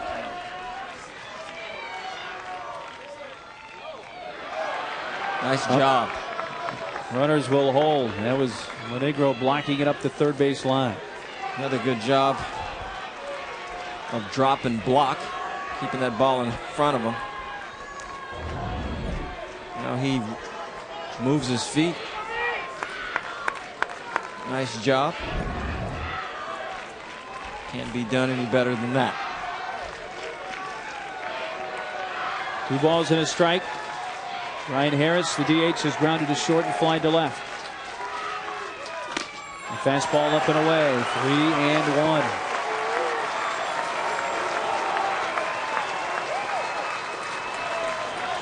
Miller's been hurt by some errors.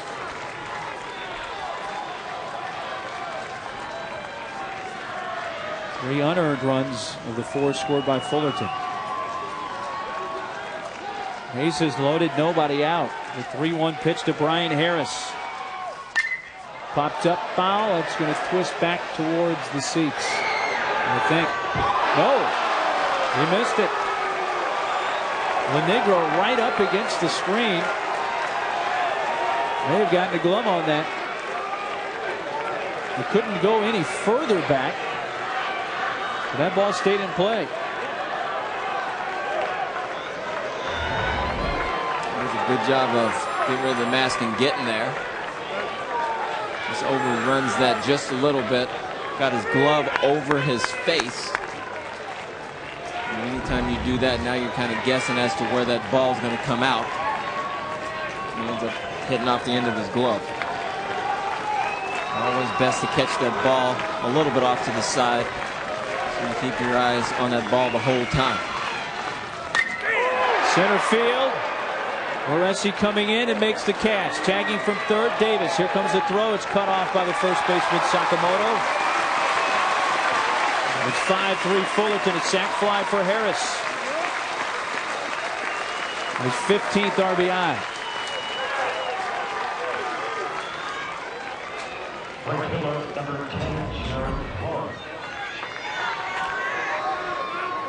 It's a nice job there.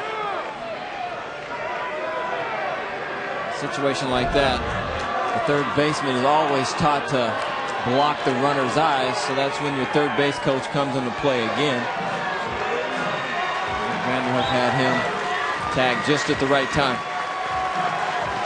Call for Brandon Miller. 94 pitches. 2-1 strikes to balls. So pitching change for the Bulldogs.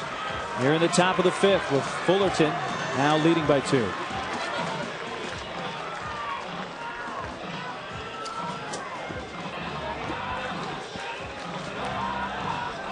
(5-3) Fullerton. Here in the top of the 5th inning at Goodwin Field. Brandon Miller lifted. And Holden Sprague takes over on the mound for the Bulldogs. He's going to come in and have to shut this down. Comes in a huge situation. First and second with 1 out. He's 85-89. Fastball, curveball change. Comes in, he throws strikes. Struck out 20, walked only 3 this year. Mike Bates-Old, Fresno head coach on the left. George Horton, Fullerton on the right. Fullerton had a 3-0 lead with 3 unearned runs that they scored in the second. Fresno came back and tied it. The Titans with 2 so far in the 5th. Now will face the new pitcher Sprague.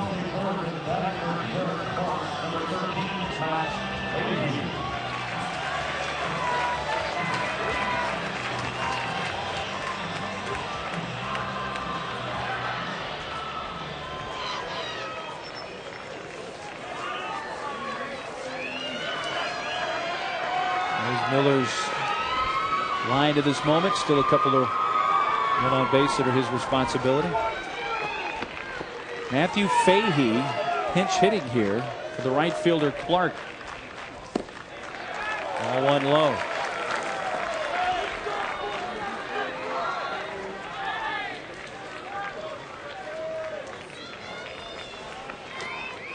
Freshman from Northern California. A switch hitter batting left-handed.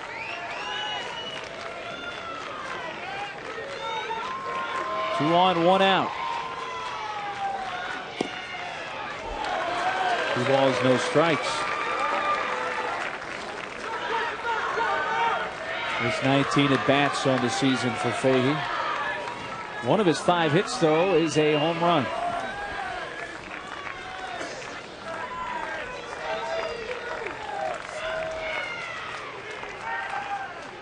Rips it, foul.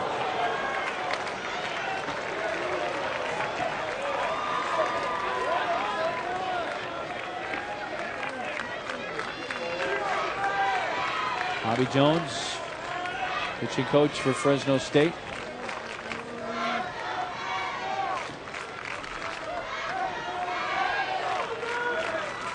Fresno needs a win to set up a decisive 3rd game tomorrow. They're down 2 in the top of the 5th. A Fullerton win. They take their regional here and have the Super Regionals next weekend.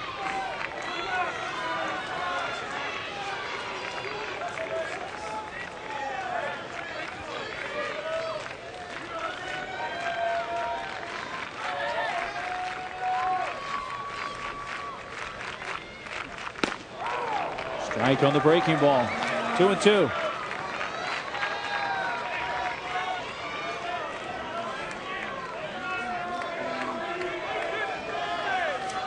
Fahey is a pinch hitter this year, 4 for 14. So most of his at bats this year have come as a pinch hitter.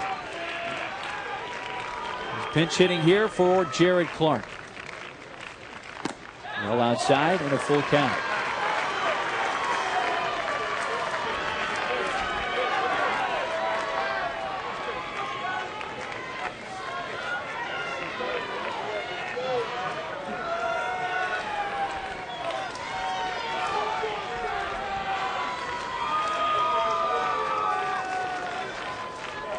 Matthew Fahey fans are here.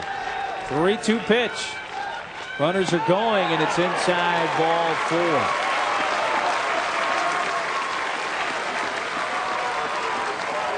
And reloads the bases.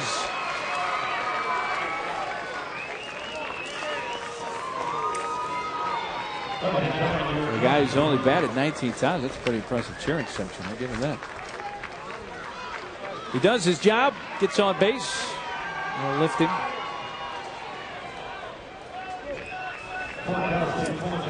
Randy Grebel pinch run.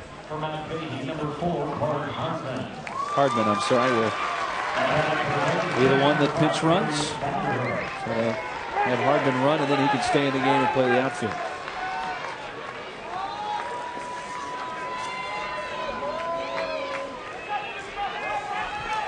Hardman's the trailing runner of the 3. Pill, Dorn, and now Hardman on base. 1 out.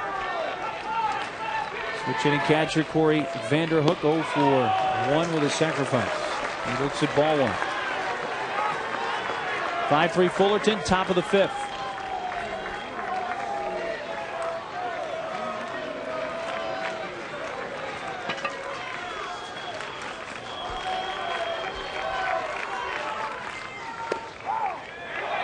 Ball, 1 strike. And that's a borderline fastball. Not something that you want to swing at unless you get 2 strikes. It's not something that you can hit in the air to find a way to drive this run in.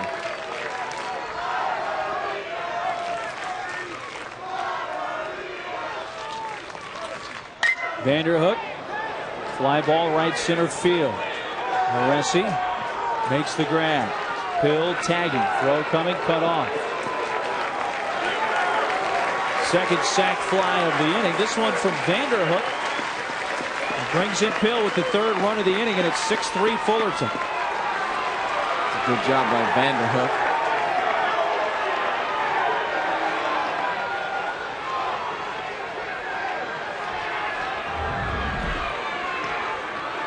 Well, I thought he left earlier. We'll get a good look. And he did not leave early. Timed it very well.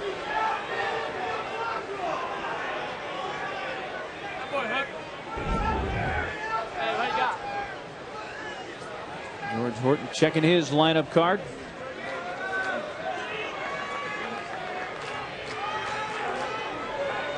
Evan MacArthur 0 for 2. He's reached on an error and scored.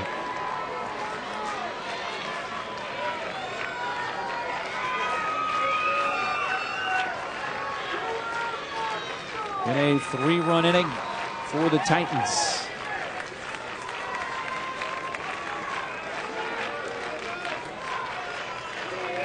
Half dozen home runs for MacArthur.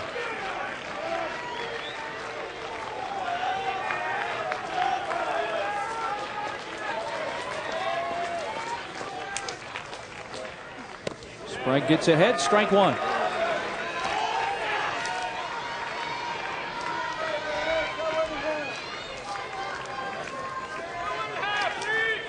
MacArthur has exhibited a sparkling glove over at third base.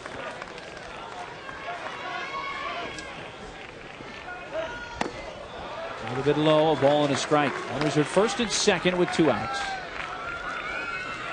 The inning began with a base hit from Justin Turner. In fact, 3 hits to begin the inning,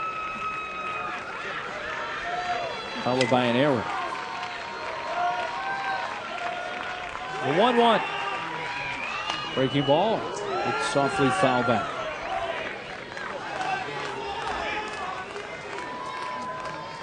Well, this is our 6th game here in the Fullerton Regional. St. Louis University and the University of San Diego have been eliminated. Fresno needing 2 wins tonight and tomorrow to move on to the Super Regional. Fullerton needing 1.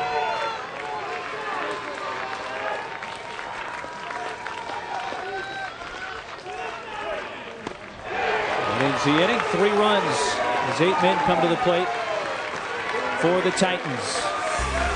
We're going to go to the bottom of the 5th inning. Fullerton's up 3.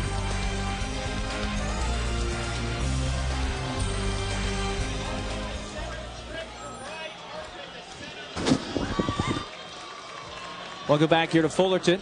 6-3, the Titans leading heading to the bottom of the 5th inning. We're joined by the head coach for Fullerton, George Horton, whose team got the 3 runs, the unearned runs, but it seemed like that home run for Fresno kind of woke them up there, Coach. Yeah, you know, they swing the bats, and if you don't make good pitches, they can hurt you. They got some big, strong guys, and unfortunately, we hung a change up, and Lappin hit one out. Now, when you went out and talked to him in the 2nd inning, what exactly did you go out there and say?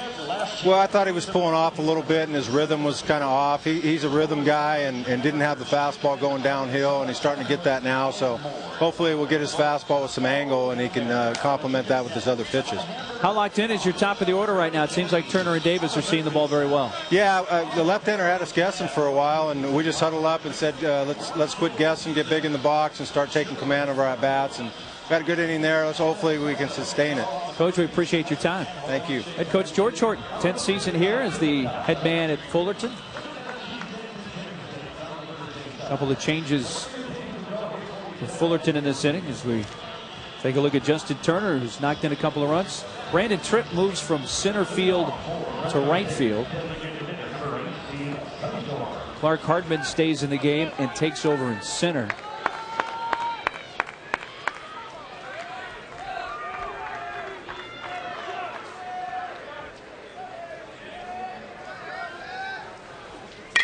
First pitch swinging, hard hit. And Pill, a nice play to get down on that. He retires Sustor. You watch Brett Pill play. Almost reminds you of a shorter. Look at that. Nice job.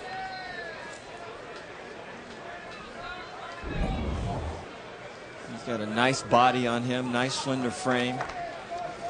And add about 10 or 15 pounds of muscle. Being a good first baseman. John Curtis has taken over behind the plate for Vanderhook. Liked what I saw from Corey Vanderhook, though. Yeah, he's done a great job. Good arm, switch hitter. Inside to Sakamoto, who had 2 3-run homers earlier tonight in their win over San Diego. Just in the bottom of the 5th. That is outside. Those of you who on the East Coast are watching this game at 2:20 a.m. right now. This is live regional action from Fullerton. And we're happy to have you with us wherever you may be. 3-0 pitch. No strike call.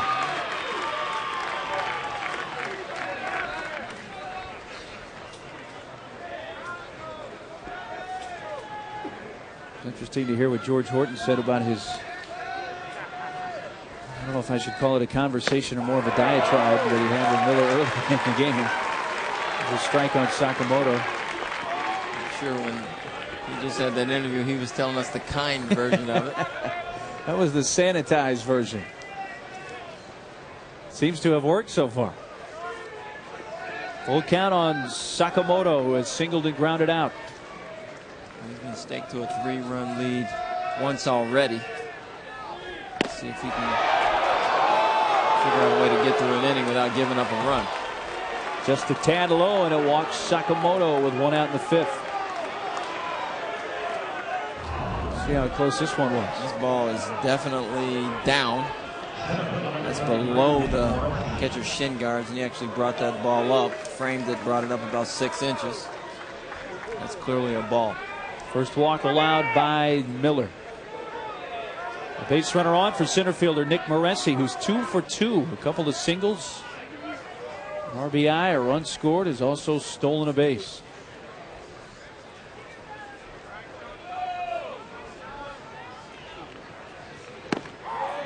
In there for strike 1.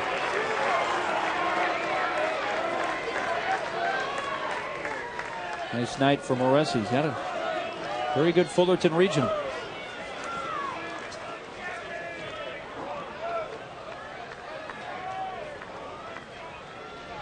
One out, bottom of the 5th. Sakamoto returns.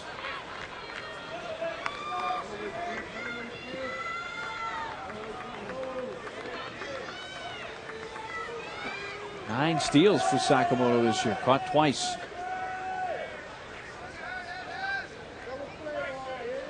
A pitch out, he's not running.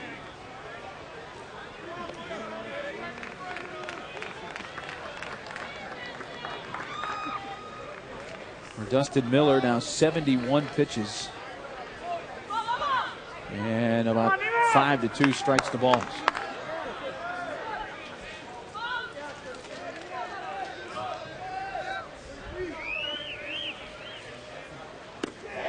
Nice off-speed pitch. 1 ball, 2 strikes. There's that changeup.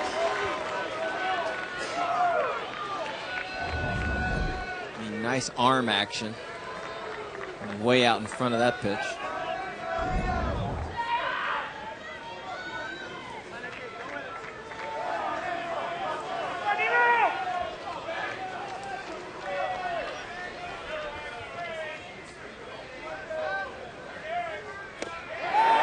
Got him looking.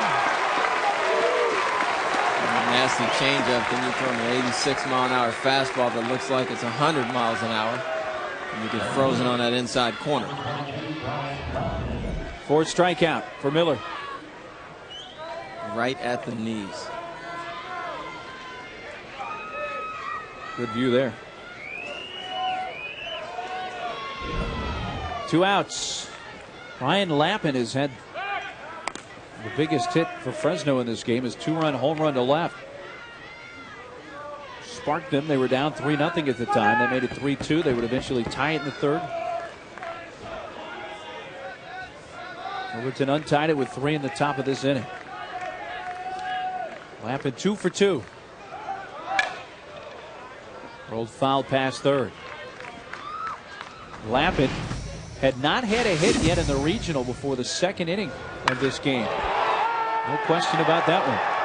With that ball just shy of that tree.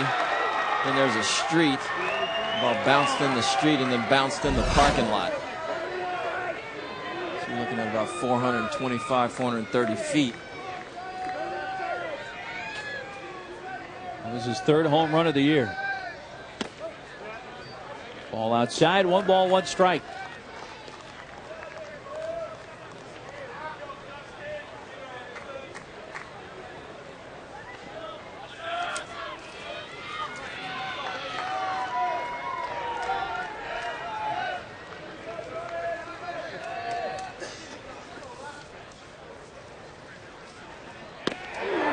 curveball, strike 2. That 12-6 breaking ball. Brian Lappin is only a sophomore, so he's still trying to learn how to hit. Once he learns how to hit with that frame of his, he's already pretty good now, but he's going to be special.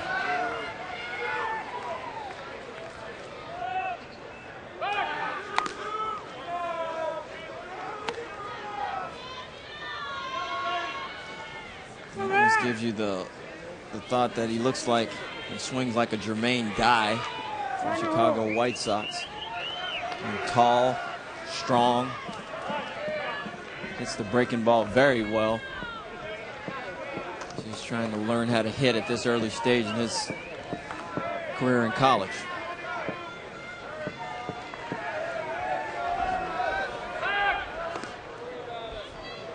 Miller throws over to check on Sakamoto.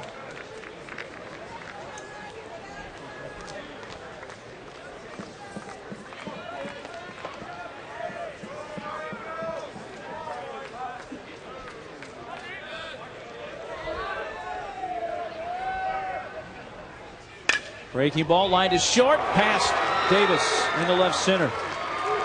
Sakamoto on his way to third. The throw there will be late, and that allows Lappin to go to second. 3 straight hits for Brian Lappin in this game.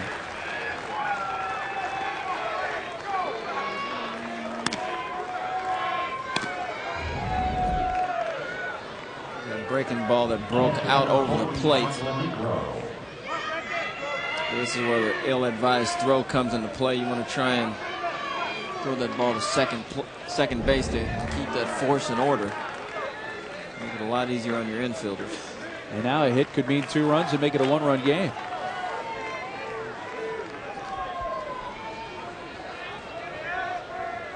Negro is lined to short and popped to second.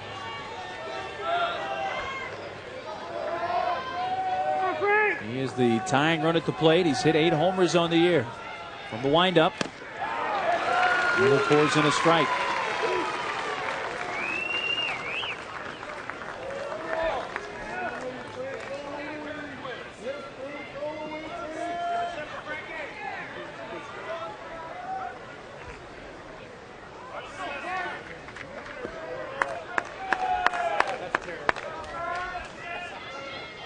Runners are at second and third with 2 outs in the bottom of the 5th inning. Popped up. Hill ends the inning. A 2-out threat for Fresno, but they come up empty.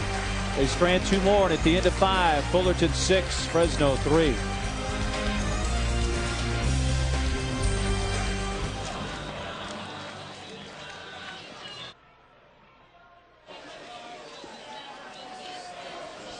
Fullerton has never trailed in this game, but they've already seen a 3-run lead disappear once tonight. They're up 3 and move to the top of the 6th inning. There have been some great moments here in this Fullerton Regional so far, and I'm sure more to come, with some that we have experienced to this point.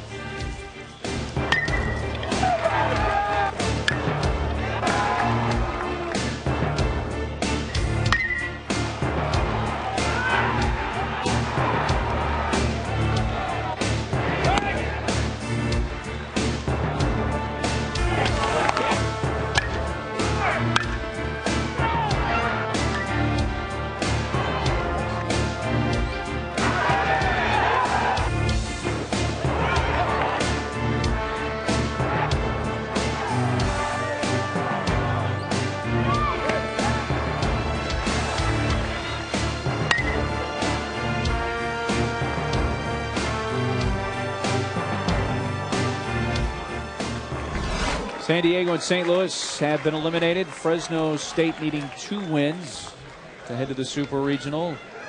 Fullerton needing 1.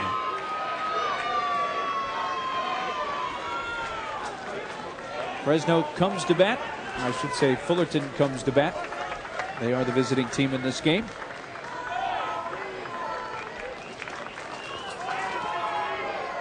Brandon Tripp, the center fielder, 1 for 2 with an RBI. And a run scored.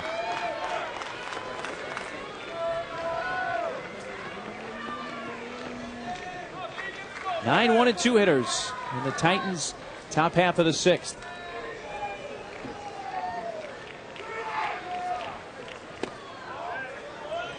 Just off the corner, 1 ball, 1 strike.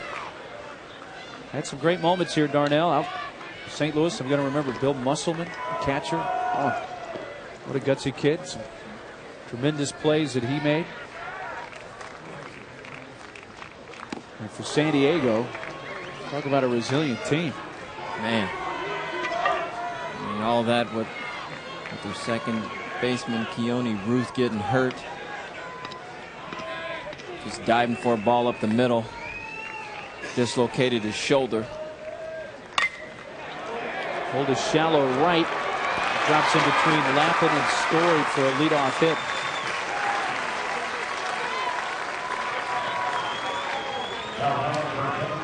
Third consecutive inning that Fullerton has put the leadoff man on base.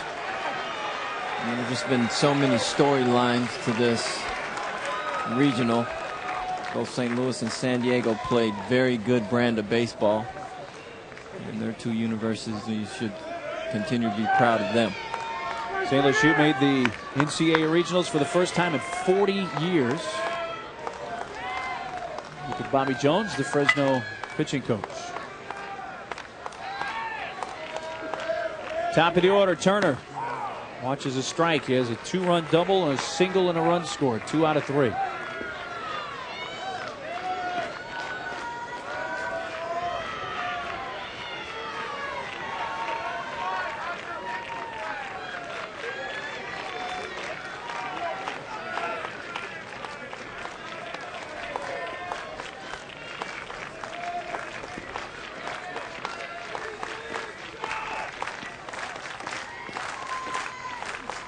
Sprague's breaking ball hit fair past third into the left field corner. Trip to third. He'll be held up there by Vanderhook. Now the ball gets away, but it's going to roll to the first baseman, Sakamoto. It's a double for Turner, his 3rd hit. Yeah, he's locked in. He is definitely locked in. Second double of the game. To the same spot on the same pitch. Breaking ball.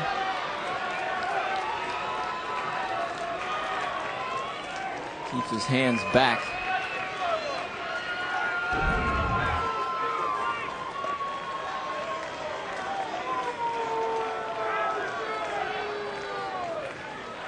Blake Davis, 2 hits of his own in this game with a run scored.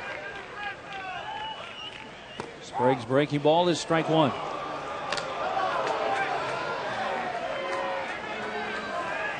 Don't forget about the stolen base that Davis has tonight. I remember in the 3rd inning, Fresno State had their infield in. And now they've got their infield back. So now they're trying to make sure that they don't have a huge inning. They're just getting an out here on the ground ball. Left center field. Moresi on the run. Diving! Oh, did he catch it? Yes, he did. No, he did not, says the he did not. umpire. And 2-run score and a triple. It took a while to get a call. Third base umpire went running out.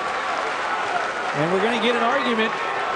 I'm thinking that he may try and get some help here. Because Moresi's saying that he was pulling it out of his glove.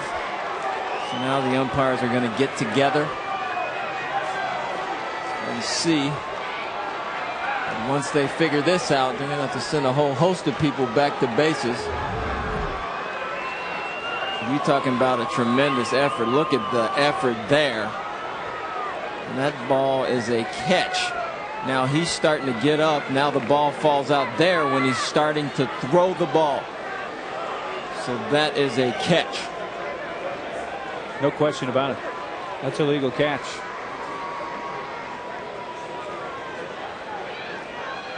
Now right there is when the ball comes out. Now if anything, if they get this call right, you're going to have a sacrifice fly with 2 RBIs with the ball getting away from him.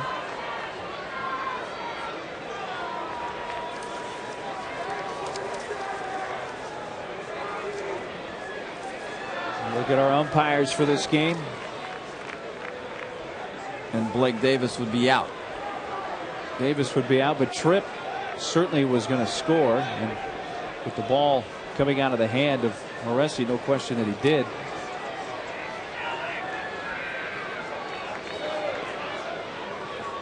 It's just a matter of making sure that they get it right. This does not look good for Fresno State.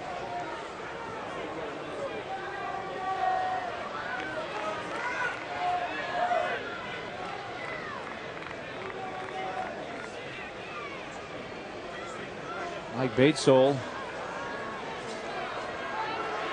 not liking what he's hearing.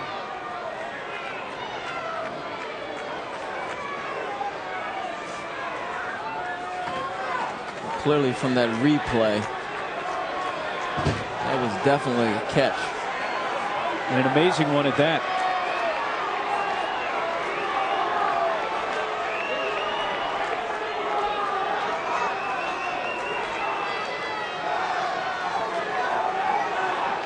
Mike Batesole giving it to the third base umpire. I got a feeling this is leading somewhere. Yes, it is.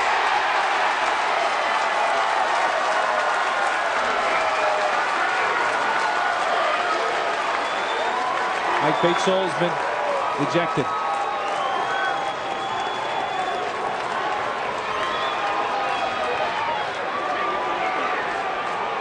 He's unhappy, and understandably so. It was a great catch by Moresi, and it really wasn't even close, because he was pulling the ball out to throw it and lost the handle on it.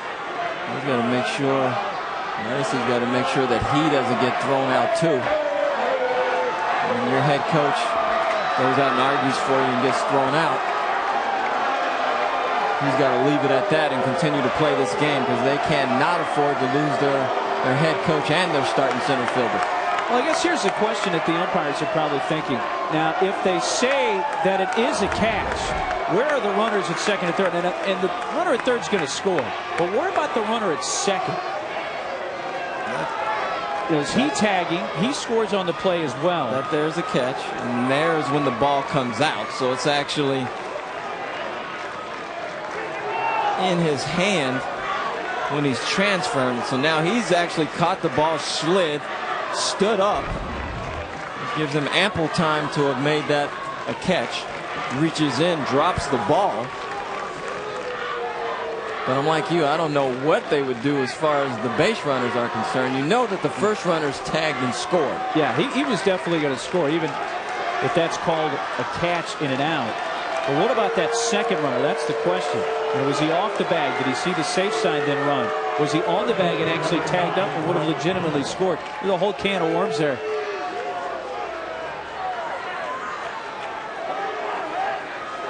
Well, Mike Batesole not only has to leave the field, by NCAA rule, he has to leave the stadium.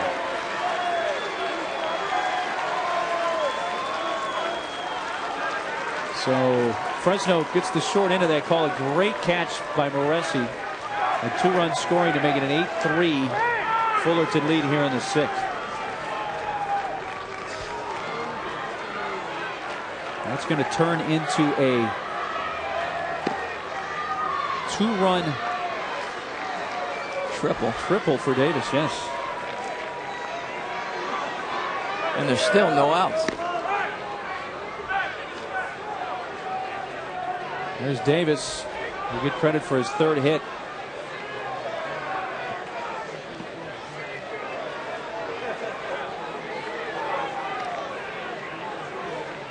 Let's take another look at this. It was ruled a non-catch, but certainly was a catch for Moresi, laying out. And he laid out parallel to the ground. Again, the ball's still in his glove there, but then now the ball comes out.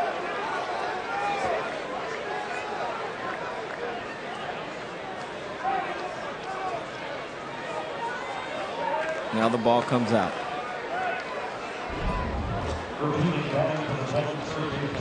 Let's just take a look and see what this was like at real speed. What the umpires may have seen.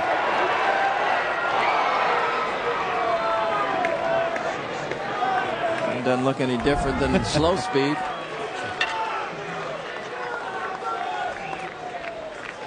Well, we're back to the action. Brett Pill 1 for 3. Ball 1 up and away. And I know we're getting a chance to look at it from 5 or 6 different angles. But clearly from those angles, that was a catch.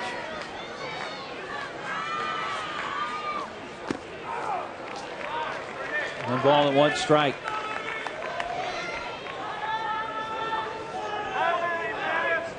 Blake Davis.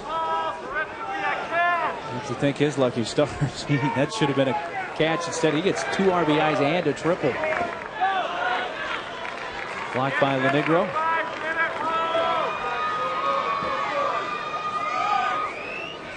Well, even if it's ruled a catch, it's going to be at least 7-3. But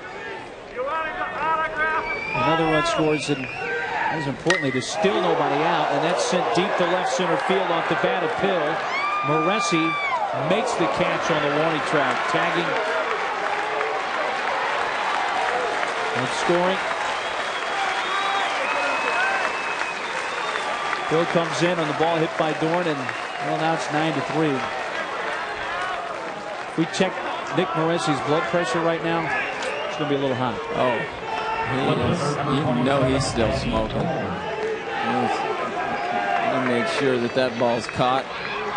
And made sure that he waited and tagged just as he was throwing the ball in. Well, Davis comes in to score. Sac fly for Pill. Here is Dorn. One outside. 9-3 Fullerton, top of the 6th inning.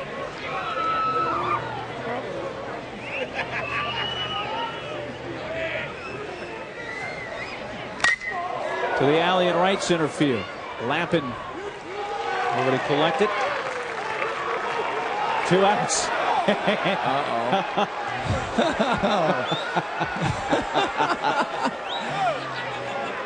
Oh, that's a catch. Oh, that just gets him boiling even more.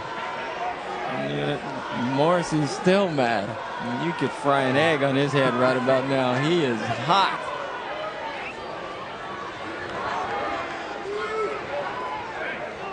Two outs.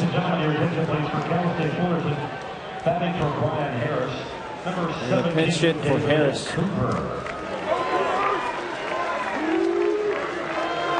David Cooper. Little bat.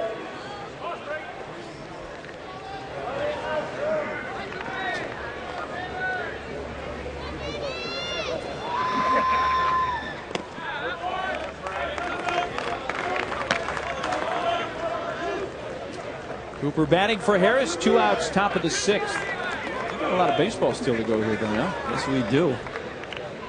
And with this aluminum bat, Fresno State is far from out of this game. They've shown also in this tournament that they can play long ball with anybody. And he takes a couple hits, play like that, and a blast, and you're right back in the game. Back it out of play.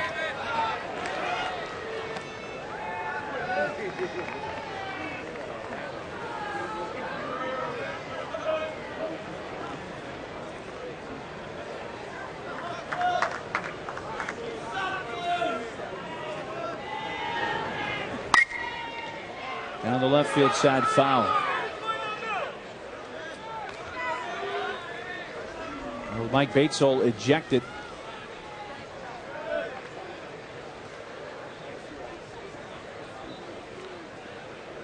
The reins of the Bulldogs team has gone to pitching coach Bobby Jones.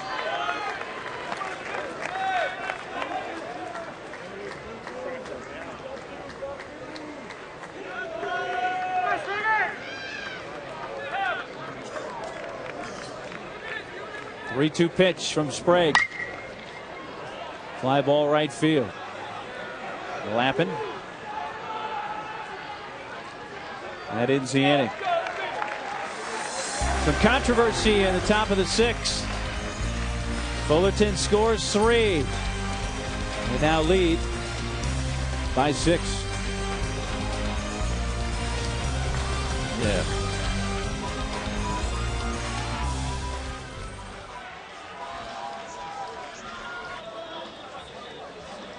Six unanswered runs from the Titans in this game. Moving to the bottom of the 6th, 9-3 Fullerton.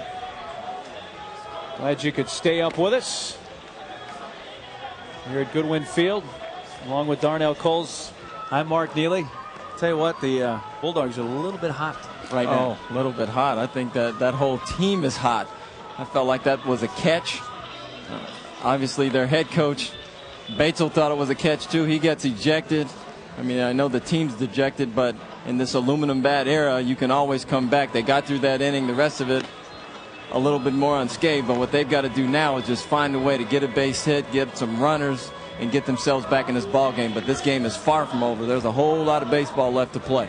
And we've already seen in this regional, St. Louis University was down 10 runs to San Diego, came back, tied the game, did end up losing. But, 6 runs is certainly very doable here with as much time as left. Oh, without question. And again, with either one of these two teams, they've got high-powered offenses. They continue to swing the bats very, very well. And that having been said, all you have to do is just continue to keep battling. Stay within yourselves. Don't try and do too much, and continue to swing the bats, and good things will happen. Look at our game track. Fullerton 3 in the 5th. Their starter, Dustin Miller, with 4 strikeouts. And Moresi with 2 hits. The catch that was ruled not a catch that led to the ejection of head coach Mike Batesel.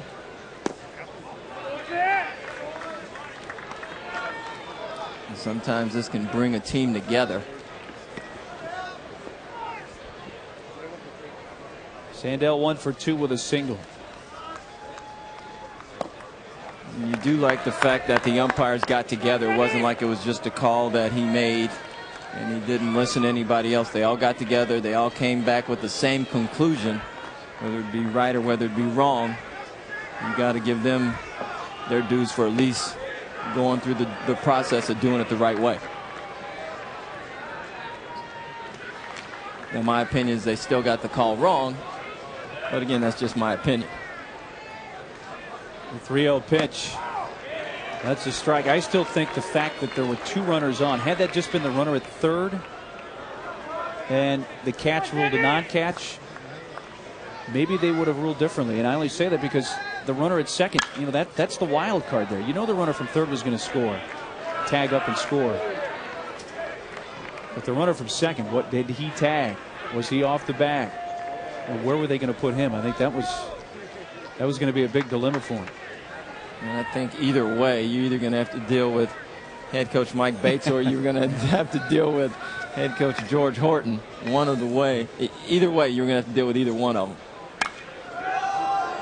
Well, Batesel getting ejected.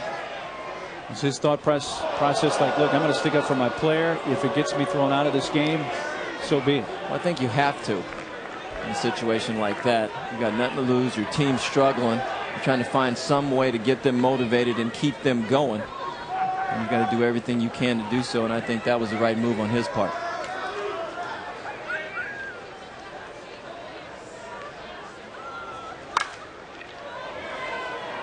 Still 3-2 on Sandell leading off. He has a hit and 2 at bats.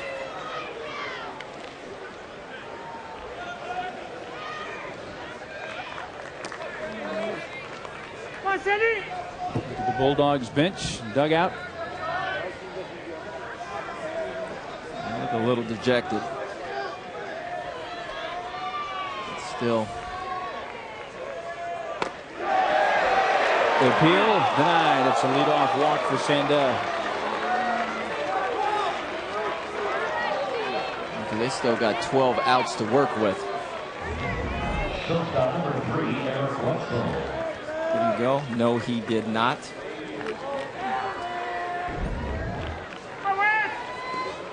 Good call by the first base umpire. Third time Bulldogs have put the leadoff batter on. Eric Wetzel, the shortstop, 0 for 1 with a sacrifice.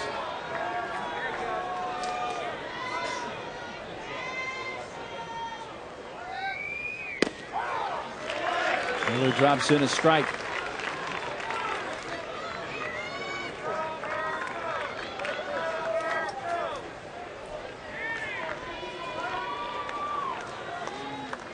Nine runs for Fullerton on 10 hits with no errors. 3 runs, 9 hits for the Bulldogs with 2 errors. Towards the middle, can they turn 2? Davis to Turner to Pill. 6-4-3 twin killing, 2 outs.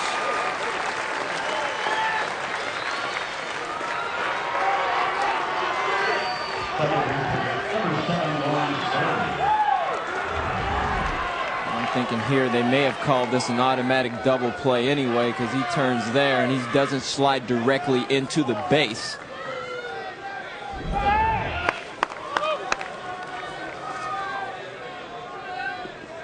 Second baseman Justin Turner came across the base and he slid directly into him, so my assumption there would have been that they would have called an automatic double play anyway. Story to the right side, and Turner ends the inning. Leadoff walk, but a double play. Hope you're scoring along at home with us. We played 6 innings. Fullerton 9, Fresno 3.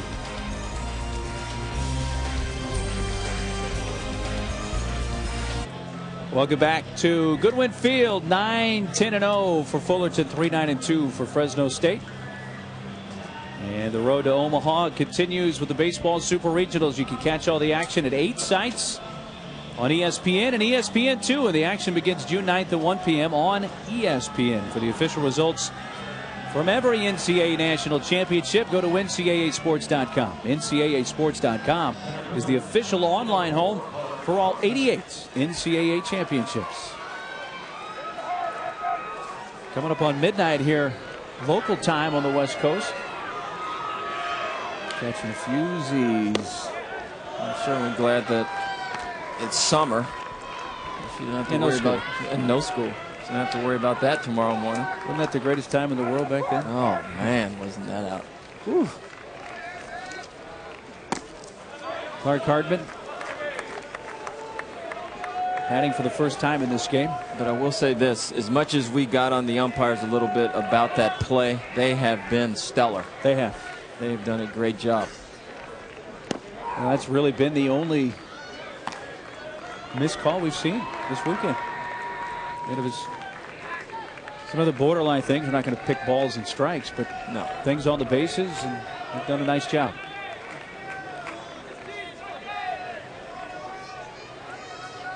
Hardman, Curtis, MacArthur, 6, 7, and 8 batters in the Titans' 7th inning. 2 balls, 2 strikes. Holden Sprague came on in relief of the starter Miller in the 5th. Brandon Miller.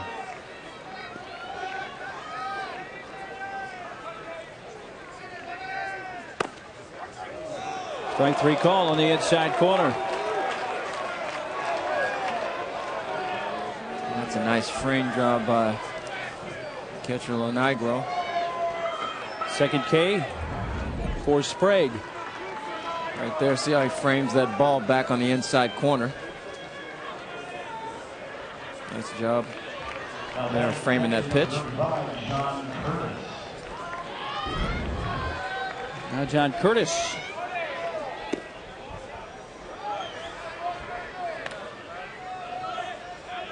Took over behind the plate in the 5th inning. The criminal justice major from Newhall, California.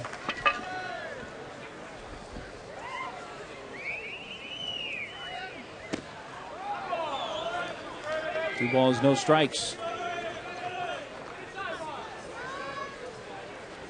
I think in a lot of instances you have these kids that go to college and they come out and figure that physical education. High fly right field. Lappin. A little shy of the warning track. 2 outs. Just to finish my thought on that. That physical education major is not going to pay you a whole lot of money.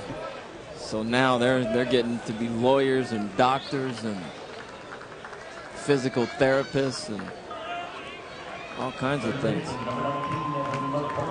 Lawyers and doctors. I thought you were about to start singing the old Waylon and Willie song. Don't let them grow up to be cowboys. No. It's a nice job that Holden Sprague's done since he's come into the game. 41 pitches for Sprague.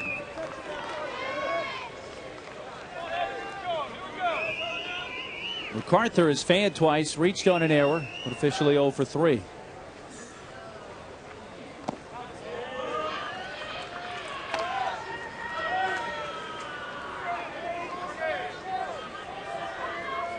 It's been a game of threes for Fullerton. 3 in the second,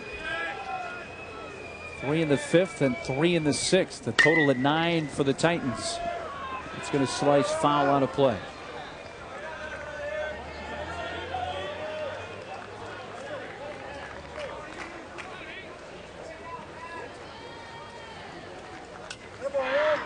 Two outs, bases empty. Fullerton has gone in order only one time tonight. That was in the third. And the Fresno starter Brandon Miller retired them. 1, 2, 3, and now MacArthur behind the ball and 2 strikes.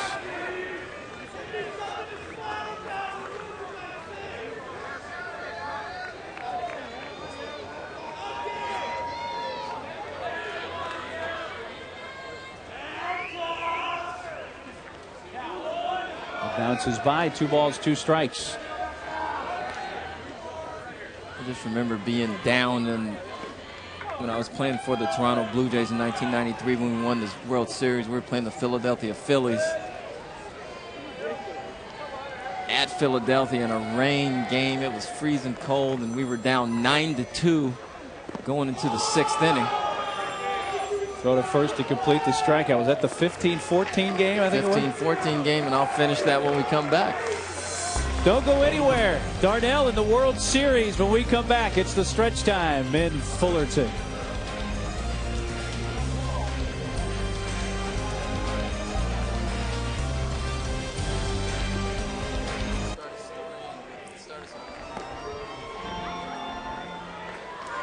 Go out to the ball game and sing "Take Me Out to the Ball Game," even when it's midnight, after midnight local time here on the West Coast. Past 3 a.m. on the East Coast. This Fullerton Regional, 9-3 Titans leading to the bottom of the 7th inning. We were speaking about Darnell's 1993 World Series with the Blue Jays. Just to finish that thought, we were down 9-2 going into the 6th inning and battled back to make the score 9-6 going into the 8th inning. Philadelphia goes ahead 15-9, and we end up coming back and beating them 15-14 on the top of the 9th inning to go on to win the World Series in 1993 on a Joe Carter home run off of Wild Thing, Mitch Williams. But that having been said, it's just to let the Fresno State players know that anything is possible. You never quit. You continue to battle no matter what the situation is, and good things happen. Well, they do have the heart of the order coming up here in the bottom of the 7th. Ozzie Lewis to lead off. 1 for 3. A single to center came in the 1st inning. Dustin Miller, the starter for Fullerton, still on the hill. His breaking ball is low. 1 ball, 1 strike. Lewis, then Susdorf and Sakamoto.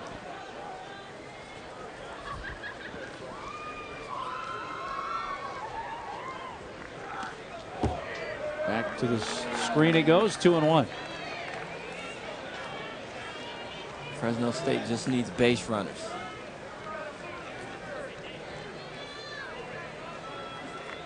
Trying to do anything possible to get on base. Hit by a pitch, walk, anything.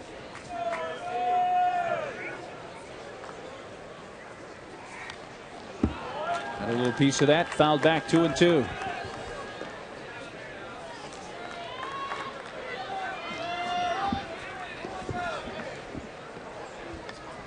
Lewis has a homer in this regional.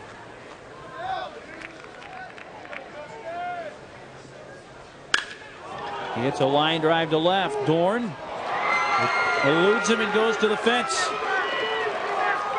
Lewis to second. And about halfway to third, falls down. The throw back there, safe. And I got to believe if he would have been out. Or called out. He could have just dug a hole right there and just jumped in it. He's breaking hard out of the box, like we know he will from here on out.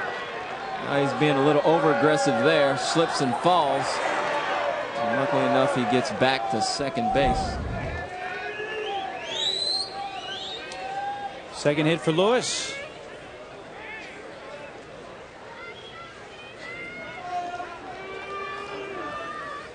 He was taken out of their earlier game tonight against San Diego. Hit a ball off the top of the fence and center. Did not run hard out of the box and immediately was lifted for a pinch runner. Hustle has not been an issue here in this game. No, not at all. Susdorf has a single, an infield hit in the third, and a run scored.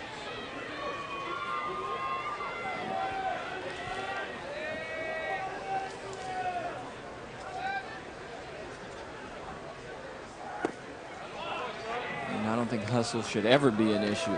And all you have to do, you come out here, you're having fun. You're playing a game that you love to play. You only have to run the bases 4 or 5 times a game. It's not that tough for you to run out a fly ball and a ground ball.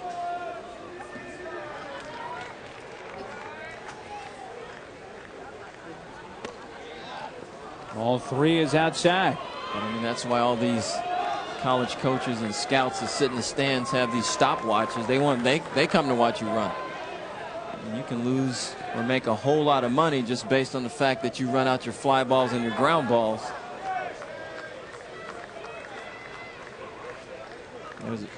There's a few scouts right there sitting behind home plate. 3 balls and a strike. From a 3-0 off speed pitch.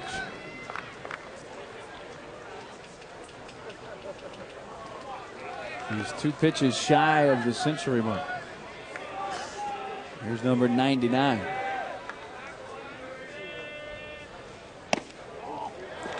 And he walks Susdorf. The first 2 are on for Fresno in the 7th. Well, he said they need base runners. There's a couple right there. But all you have to do is stay within your means. You're not trying to hit a 6 or 7 run home run. All you're trying to do is scratch and claw. Fresno State's had it done against them, so they know it can be done. University of San Diego did it on a number of occasions. So all they have to do is make sure that they just put the ball in play and have quality at bats. George Horton out to the mound. Looks like that's going to be all for Dustin Miller.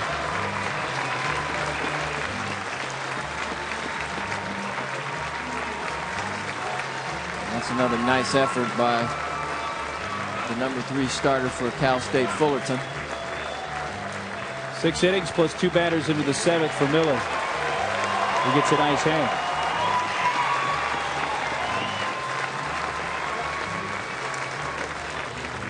Well, during that last half-inning break, Matt Curtis, one of the assistants for Fresno, gathered the Bulldogs together. In a situation like that, all you're telling them is you guys got 9 outs. And let's show some heart and some determination and find a way to score some runs. There he is with Bobby Jones. And they continue to coach even though they're down 6 runs. And that does not look like a group that feels like this game is over. They have 2 on, nobody out. And Adam Jorgensen comes in for Fullerton. Adam Jorgensen is 1-0. 17 strikeouts, 6 walks. Not a very big guy, but he can bring it. Got a nice breaking ball. Fastball, curveball change. Generally 85-91. Comes right at you. Big time competitor, and he's coming in a big situation here. He just got to find a way to get a couple outs and get through this inning. So a 9-3 lead for Fullerton. Here's how we've gotten to this point. In the second inning, Justin Turner, 2-run double to left field. They scored 3 in that inning. But with a 3-0, Fresno back in it. Lappin in the bottom of the second, a home run to left. It's his first of 3 hits in this game. Then Moressi's RBI single in the third. That scored Susdorf and tied it at 3. It was still 3-3 into the fifth. Ground ball to short. The error. They didn't get the out at second or anywhere, and a run scored. And Harris's sacrifice fly. That brought in a run, scoring Turner. And it's a 9-3 Fullerton lead. Mike Batesole, the head coach for Fresno State, ejected after a controversial call on a catch that was then ruled no catch by the center fielder Nick Moressi. Sakamoto hit a couple of 3-run homers earlier tonight in Fresno's first game against San Diego. Here he is with 2 on, nobody out in the 7th.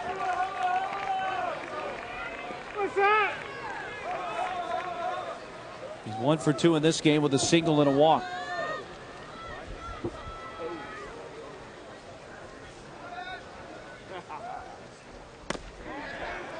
Inside from Jorgensen. 1 ball, 1 strike.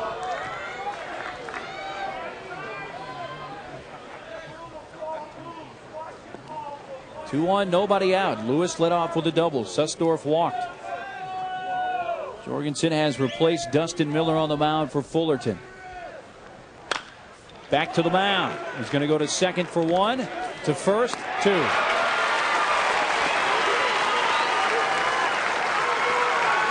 Second double play turned by the Fullerton defense.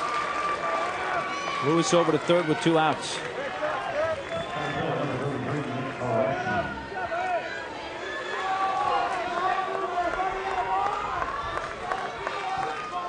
Still a man on base that belongs to Miller, but to this point, 3 earned runs, 10 hits through 6 innings. Finished out just under 100 pitches. He battled. He had some rough stretches, but he battled through it. Moressi up.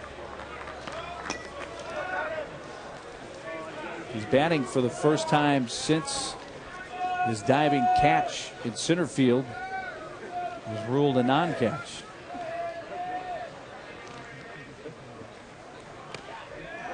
Breaking ball inside. Moressi has 2 hits already. An RBI and a run scored. Has also stolen a base.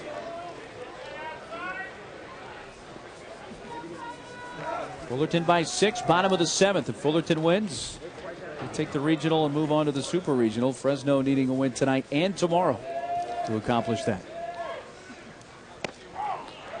In at the knees, 2 balls and a strike.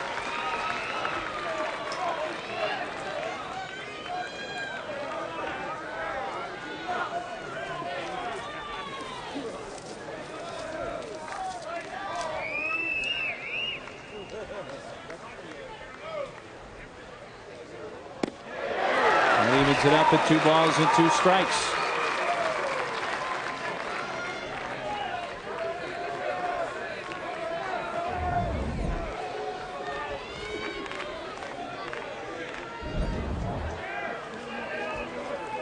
Runner at third.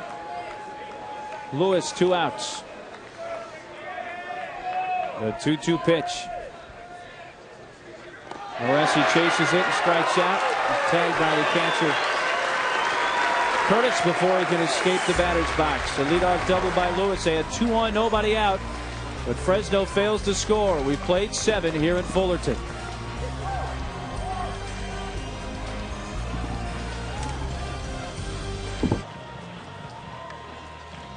Each team has 10 hits, but Fresno has committed both of the game's errors. And with 3 in the 2nd, 5th, and 6th innings, 9-3 Fullerton on top. A Fullerton win would send them to next weekend's Super Regional, and These teams already in that position. Tar Heels, Crimson Tide, Charleston and Georgia Tech, Miami and Ole Miss. Stanford won that Austin Regional. Take on Oregon State at Oral Roberts University. Face the #1 overall seed Clemson. Wichita State and Oklahoma. We're going to go to the final game in Norman tomorrow. He's a Michael Vick fan. Yes, he is.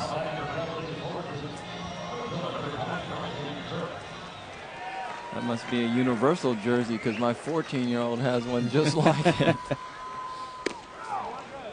We're into the top of the 8th inning. 9-hole hitter Brandon Tripp has 2 hits, an RBI, and 2 runs that he has scored. Ball outside from Holden Sprague.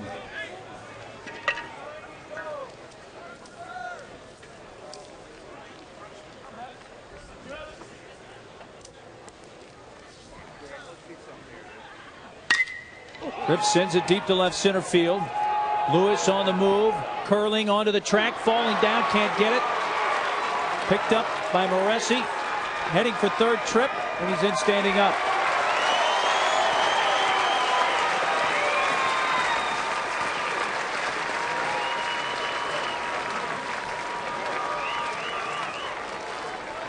Lewis had to lean back for the ball. Could not come up with it. Took a bad angle to this ball. Now he's got to break back. Almost made a good catch, and you can see the frustration. Nice try. Got the glove on it. Right there.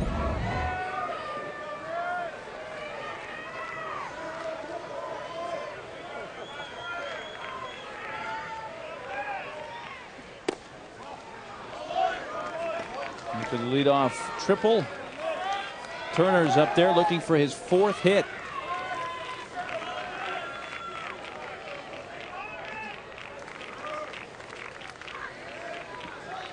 He has 2 doubles and a single his last 3 times up.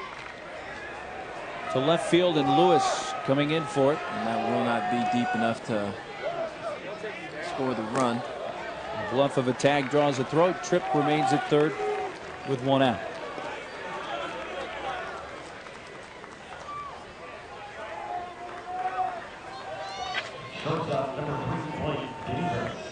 Fullerton has hosted a super regional 5 times in the last 6 years if they win this game. Hosted in 01, 03, 04, 05. This last year lost to Arizona State in the 3rd and deciding game in the super regional here.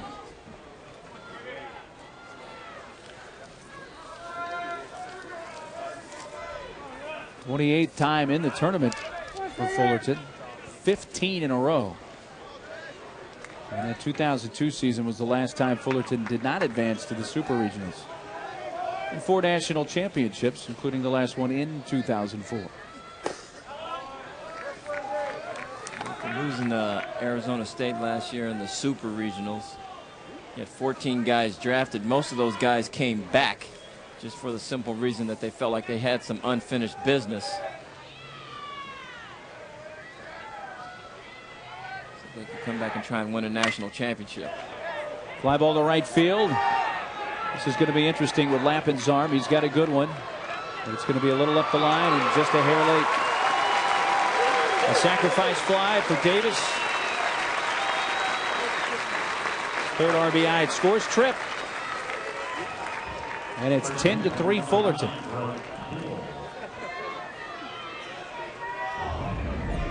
Quality at bat after quality at bat. Gets a pitch that he can elevate and hit just deep enough to score the run. Strong throw. Not in time. Out of the 10 runs Fullerton has scored, 4 have scored on sacrifice flies, that being number 4. Pill, who has a sac fly, 1 for 3. Strike call, 0-2.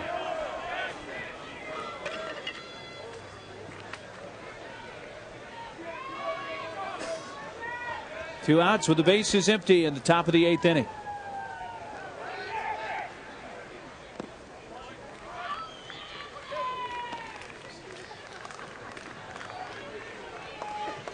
Fresno State had a 16-game winning streak going into their game last night with Fullerton. Fullerton won that 9-2. This hit sharply to third, and Sandell's throw in time. The Titans had a run on 1 hit. We'll move to the bottom of the 8th inning. Fresno down to their last 6 outs, trailing by 7.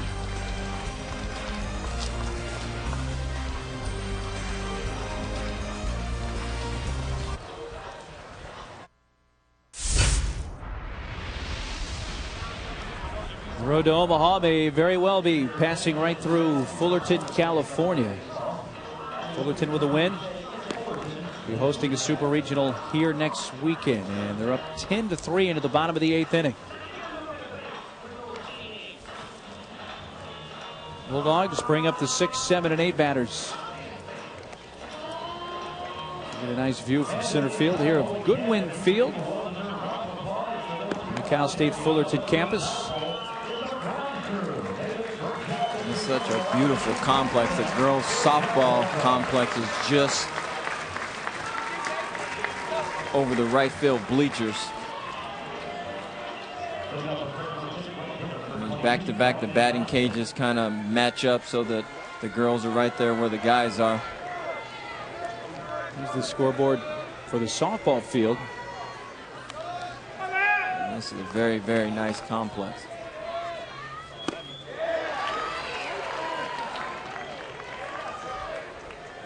Lampin has 3 hits in this game, 3 for 3, including a 2-run homer. Adam Jorgensen's pitch spins in for strike 2.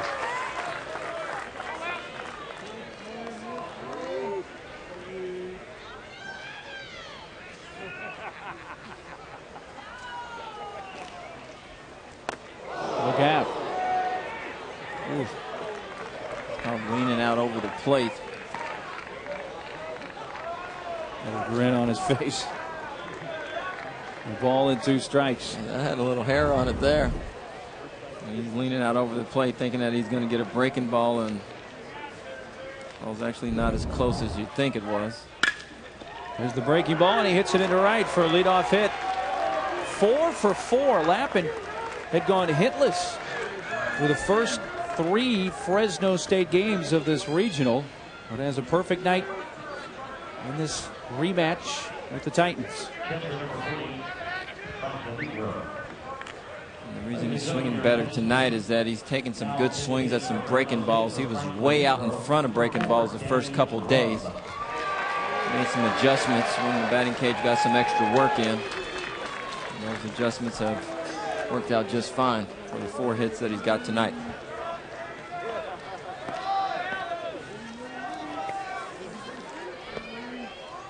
Danny Grubb is going to bat here for Lenigro.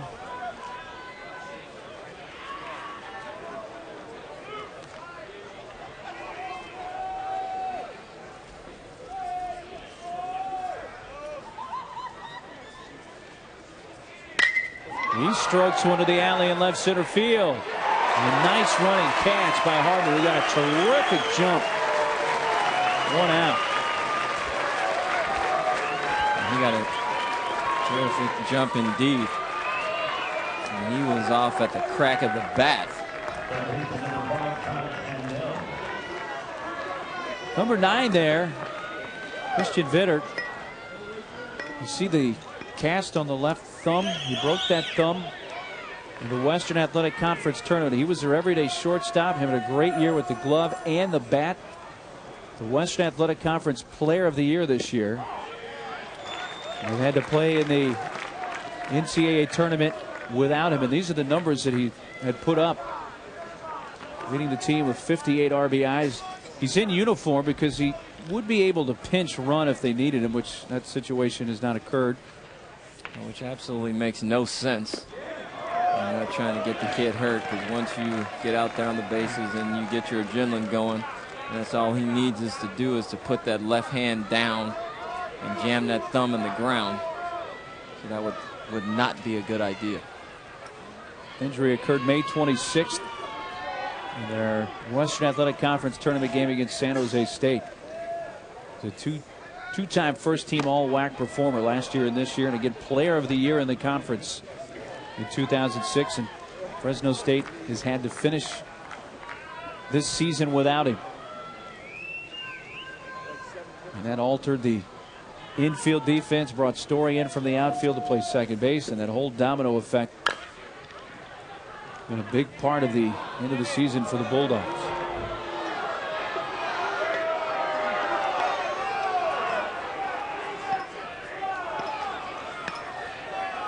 They've played without Vitters, who is a junior, by the way. So he will be draft eligible next week.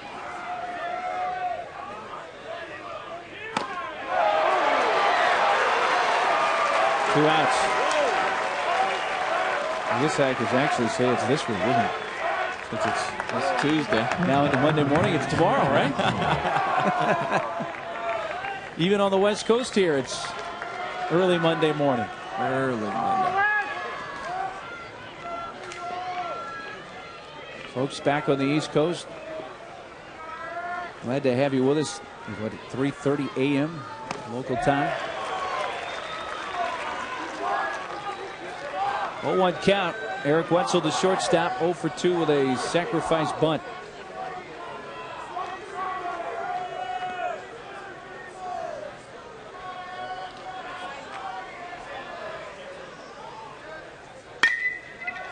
Popped up right field. And Turner in front of Tripp. A leadoff hit by Lappin, his 4th of the game, but he's stranded. We're going to go to the 9th inning here in Fullerton. The Titans lead by 7.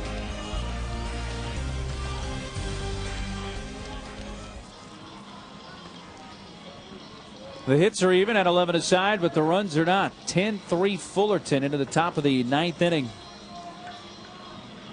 And Fresno State will employ their 3rd pitcher of this game, bringing out left-hander Chris Tomlinson.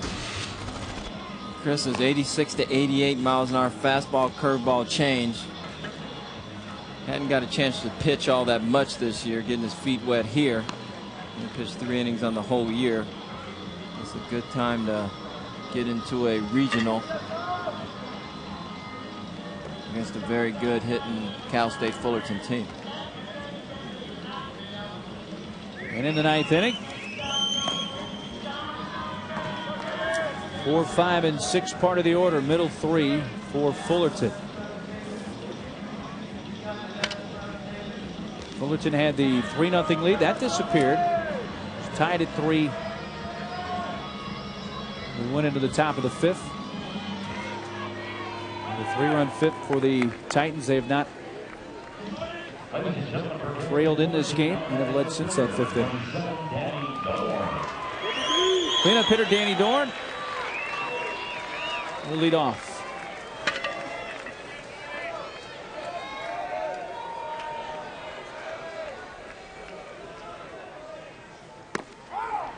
Tomlinson comes in and says, "Meet my breaking ball." And that was a beauty.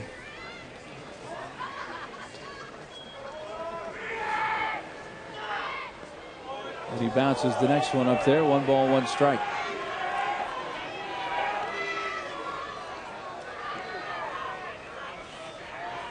Both teams came into this game with 45 wins on the season. Fullerton 45-13, Fresno 45-17. Fresno's 16-game winning streak ended last night at the hands of Fullerton. Well, Fullerton with a win here would have 10 straight wins heading into the Super Regional. Their longest winning streak of the year. Line to left center over Wetzel. Alessi has to chase it all the way to the edge of the warning track. And Dorn steps on second for a leadoff double.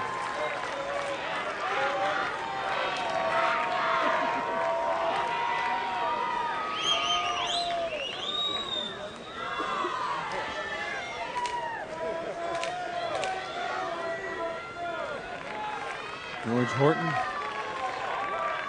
comes out to make another substitution here. And this time, Joe Turgeon will pinch hit. Number 1, Joe Turgeon. That brings a warm response. Lucinia, California, which is literally about a couple hundred yards on the other side of the right field fence, just on the other side of the highway.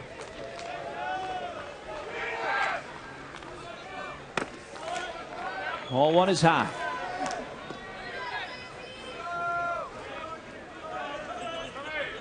Turgeon batting for Cooper. Nobody out, top of the ninth. Fullerton, the visiting team. Ball low, 2-0.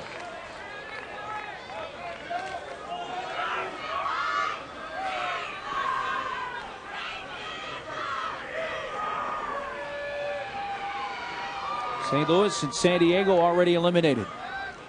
Fresno's going to be trailing by at least 7 and maybe more going to the bottom of the inning. Lewis, a little before the track, hauls in. 1 out. Turgeon hit it about 325 feet to left field.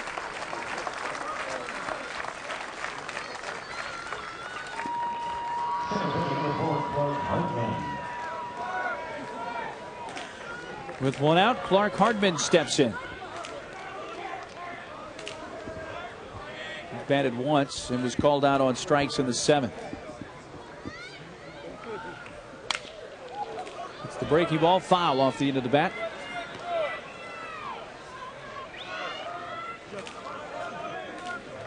It's going to stick with you out of this regional, Darnell. Cal State Fullerton has got a pretty good team. They've got pitching. They've got power. They play very good defense. They are well coached.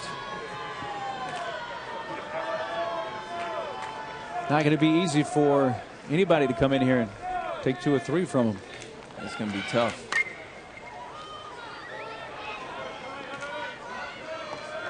One ball and 2 strikes on Hardman. But I'm also going to take out of here that St. Louis U and the University of San Diego showed that even though you're smaller universities, you can still play baseball at a very high level. Catch made by Moresi, 2 outs. St. Louis U made their first tournament appearance in 40 years. Overcame a 10-run deficit in a game against San Diego to tie it. They'll wind up eventually losing. Bobby Jones out to make a change. He wants to get somebody some experience in this NCAA regional setting. And that's all for Tomlinson. We'll take a timeout. We'll come back with more. We're in the 9th in Fullerton. Titans by 7.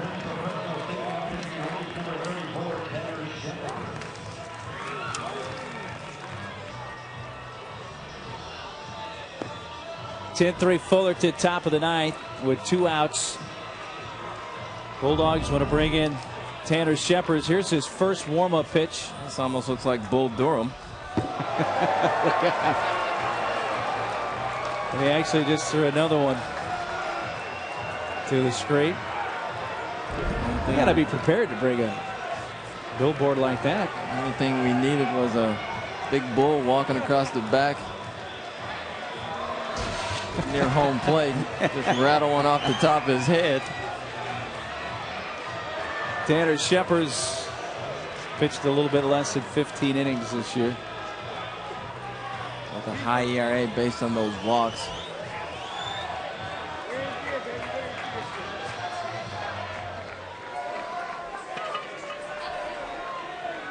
These fans are a little rough.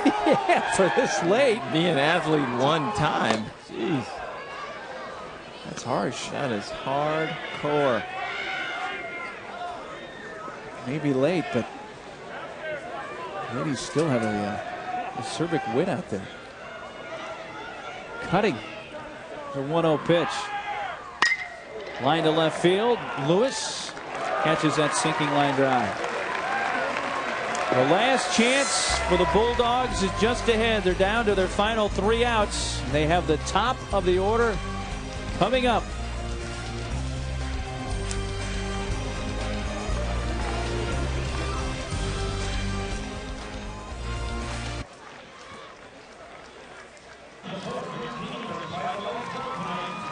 Hey, guess who the new Fullerton pitcher is?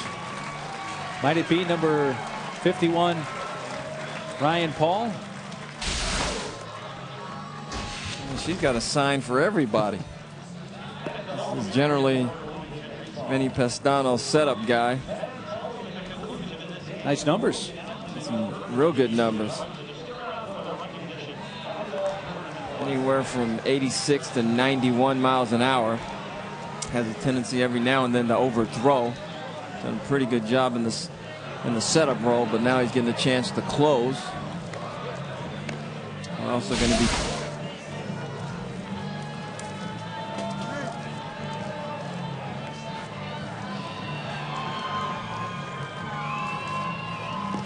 maybe calling pitches. We're probably calling to ask somebody to bring him some more signs. Fullerton 39-0 and leading after 8 innings this year, and they're up 7 to the bottom of the 9th inning. Ryan Paul, the third Titans pitcher. Fullerton 3 outs away, hosting a super regional next weekend. In fact, a little later in the week would be more accurate. Super regionals alternate. Some will go Thursday, Friday, Saturday. Some Friday, Saturday, or Saturday, Sunday, Monday, I should say. Friday, Saturday, Sunday. Well, Moore's going to pinch hit here for Story. Moore got some playing time in their first game tonight against San Diego. Left-hander. Paul gets a strike on Moore.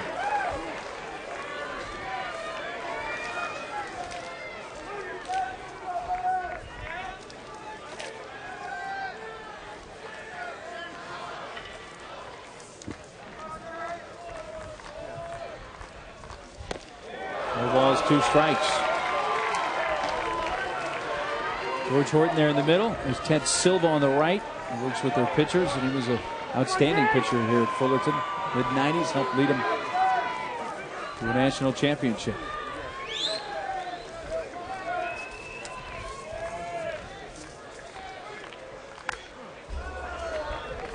Moore hanging in there. No balls, 2 strikes.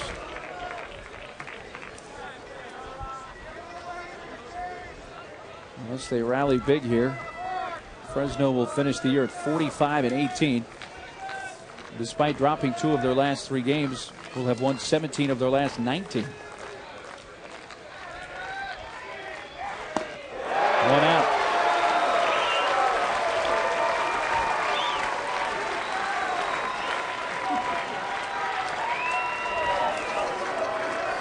Where's the sign? There we go.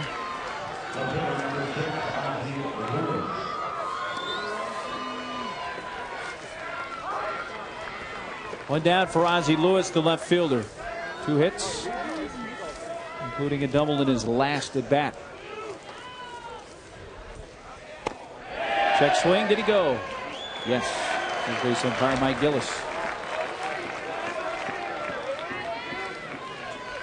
Dustin Miller is close to getting his 12th win of the year. He'll be 12-1.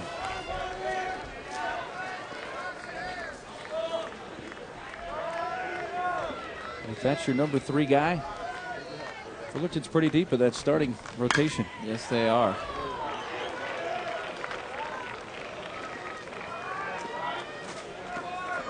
No balls, 2 strikes.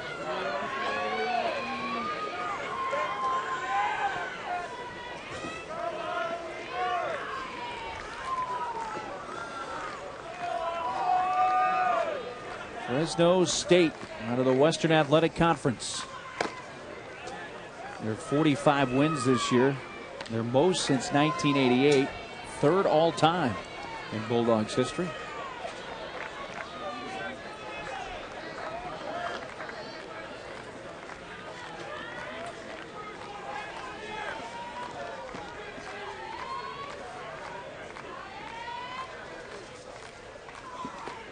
It bounces past the catcher, Curtis.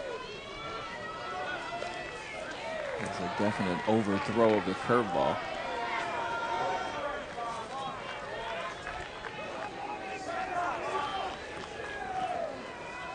(10-3) Fullerton, bottom of the ninth.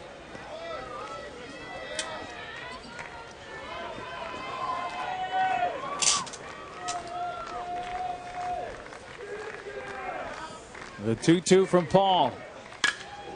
Fly ball deep to left center field. Hardman on the move to the warning track. And hauls it in.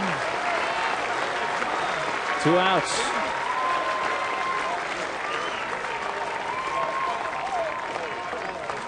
Fullerton and out away. From winning their own regional here and hosting a super regional next week.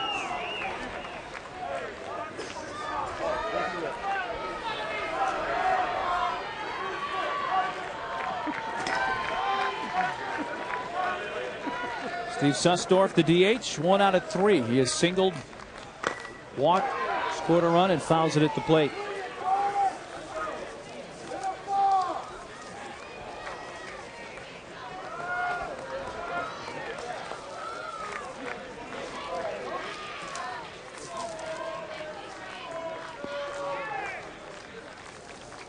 Dustin Miller is going to get the win for Fullerton. Brandon Miller will be the loser for Fresno. And the Bulldogs down to their final strike here in this Fullerton Regional. It's been a fun weekend here, Darnell. Yes, it has. That's a lot of good baseball. Congratulations to St. Louis U, the University of San Diego, and Fresno State on their fine seasons. Cal State Fullerton. Headed to the Super Regional. Fullerton wins it 10-3 over Fresno State. Win number 46 on the year for the Titans. And their 10th consecutive win. They'll host a Super Regional here in just a matter of days. So Fullerton goes unbeaten in their NCAA Regional. Great weekend of baseball here. And Fullerton moving on. Once again, our final score in this one, Cal State Fullerton 10 and Fresno State 3. Coming up, NCAA Women's College World Series action. A replay of Tennessee taking on Arizona. For Darnell Coles and our entire ESPNU production team, I'm Mark Neely. This has been a presentation of ESPN, the worldwide leader in sports. So long from Fullerton.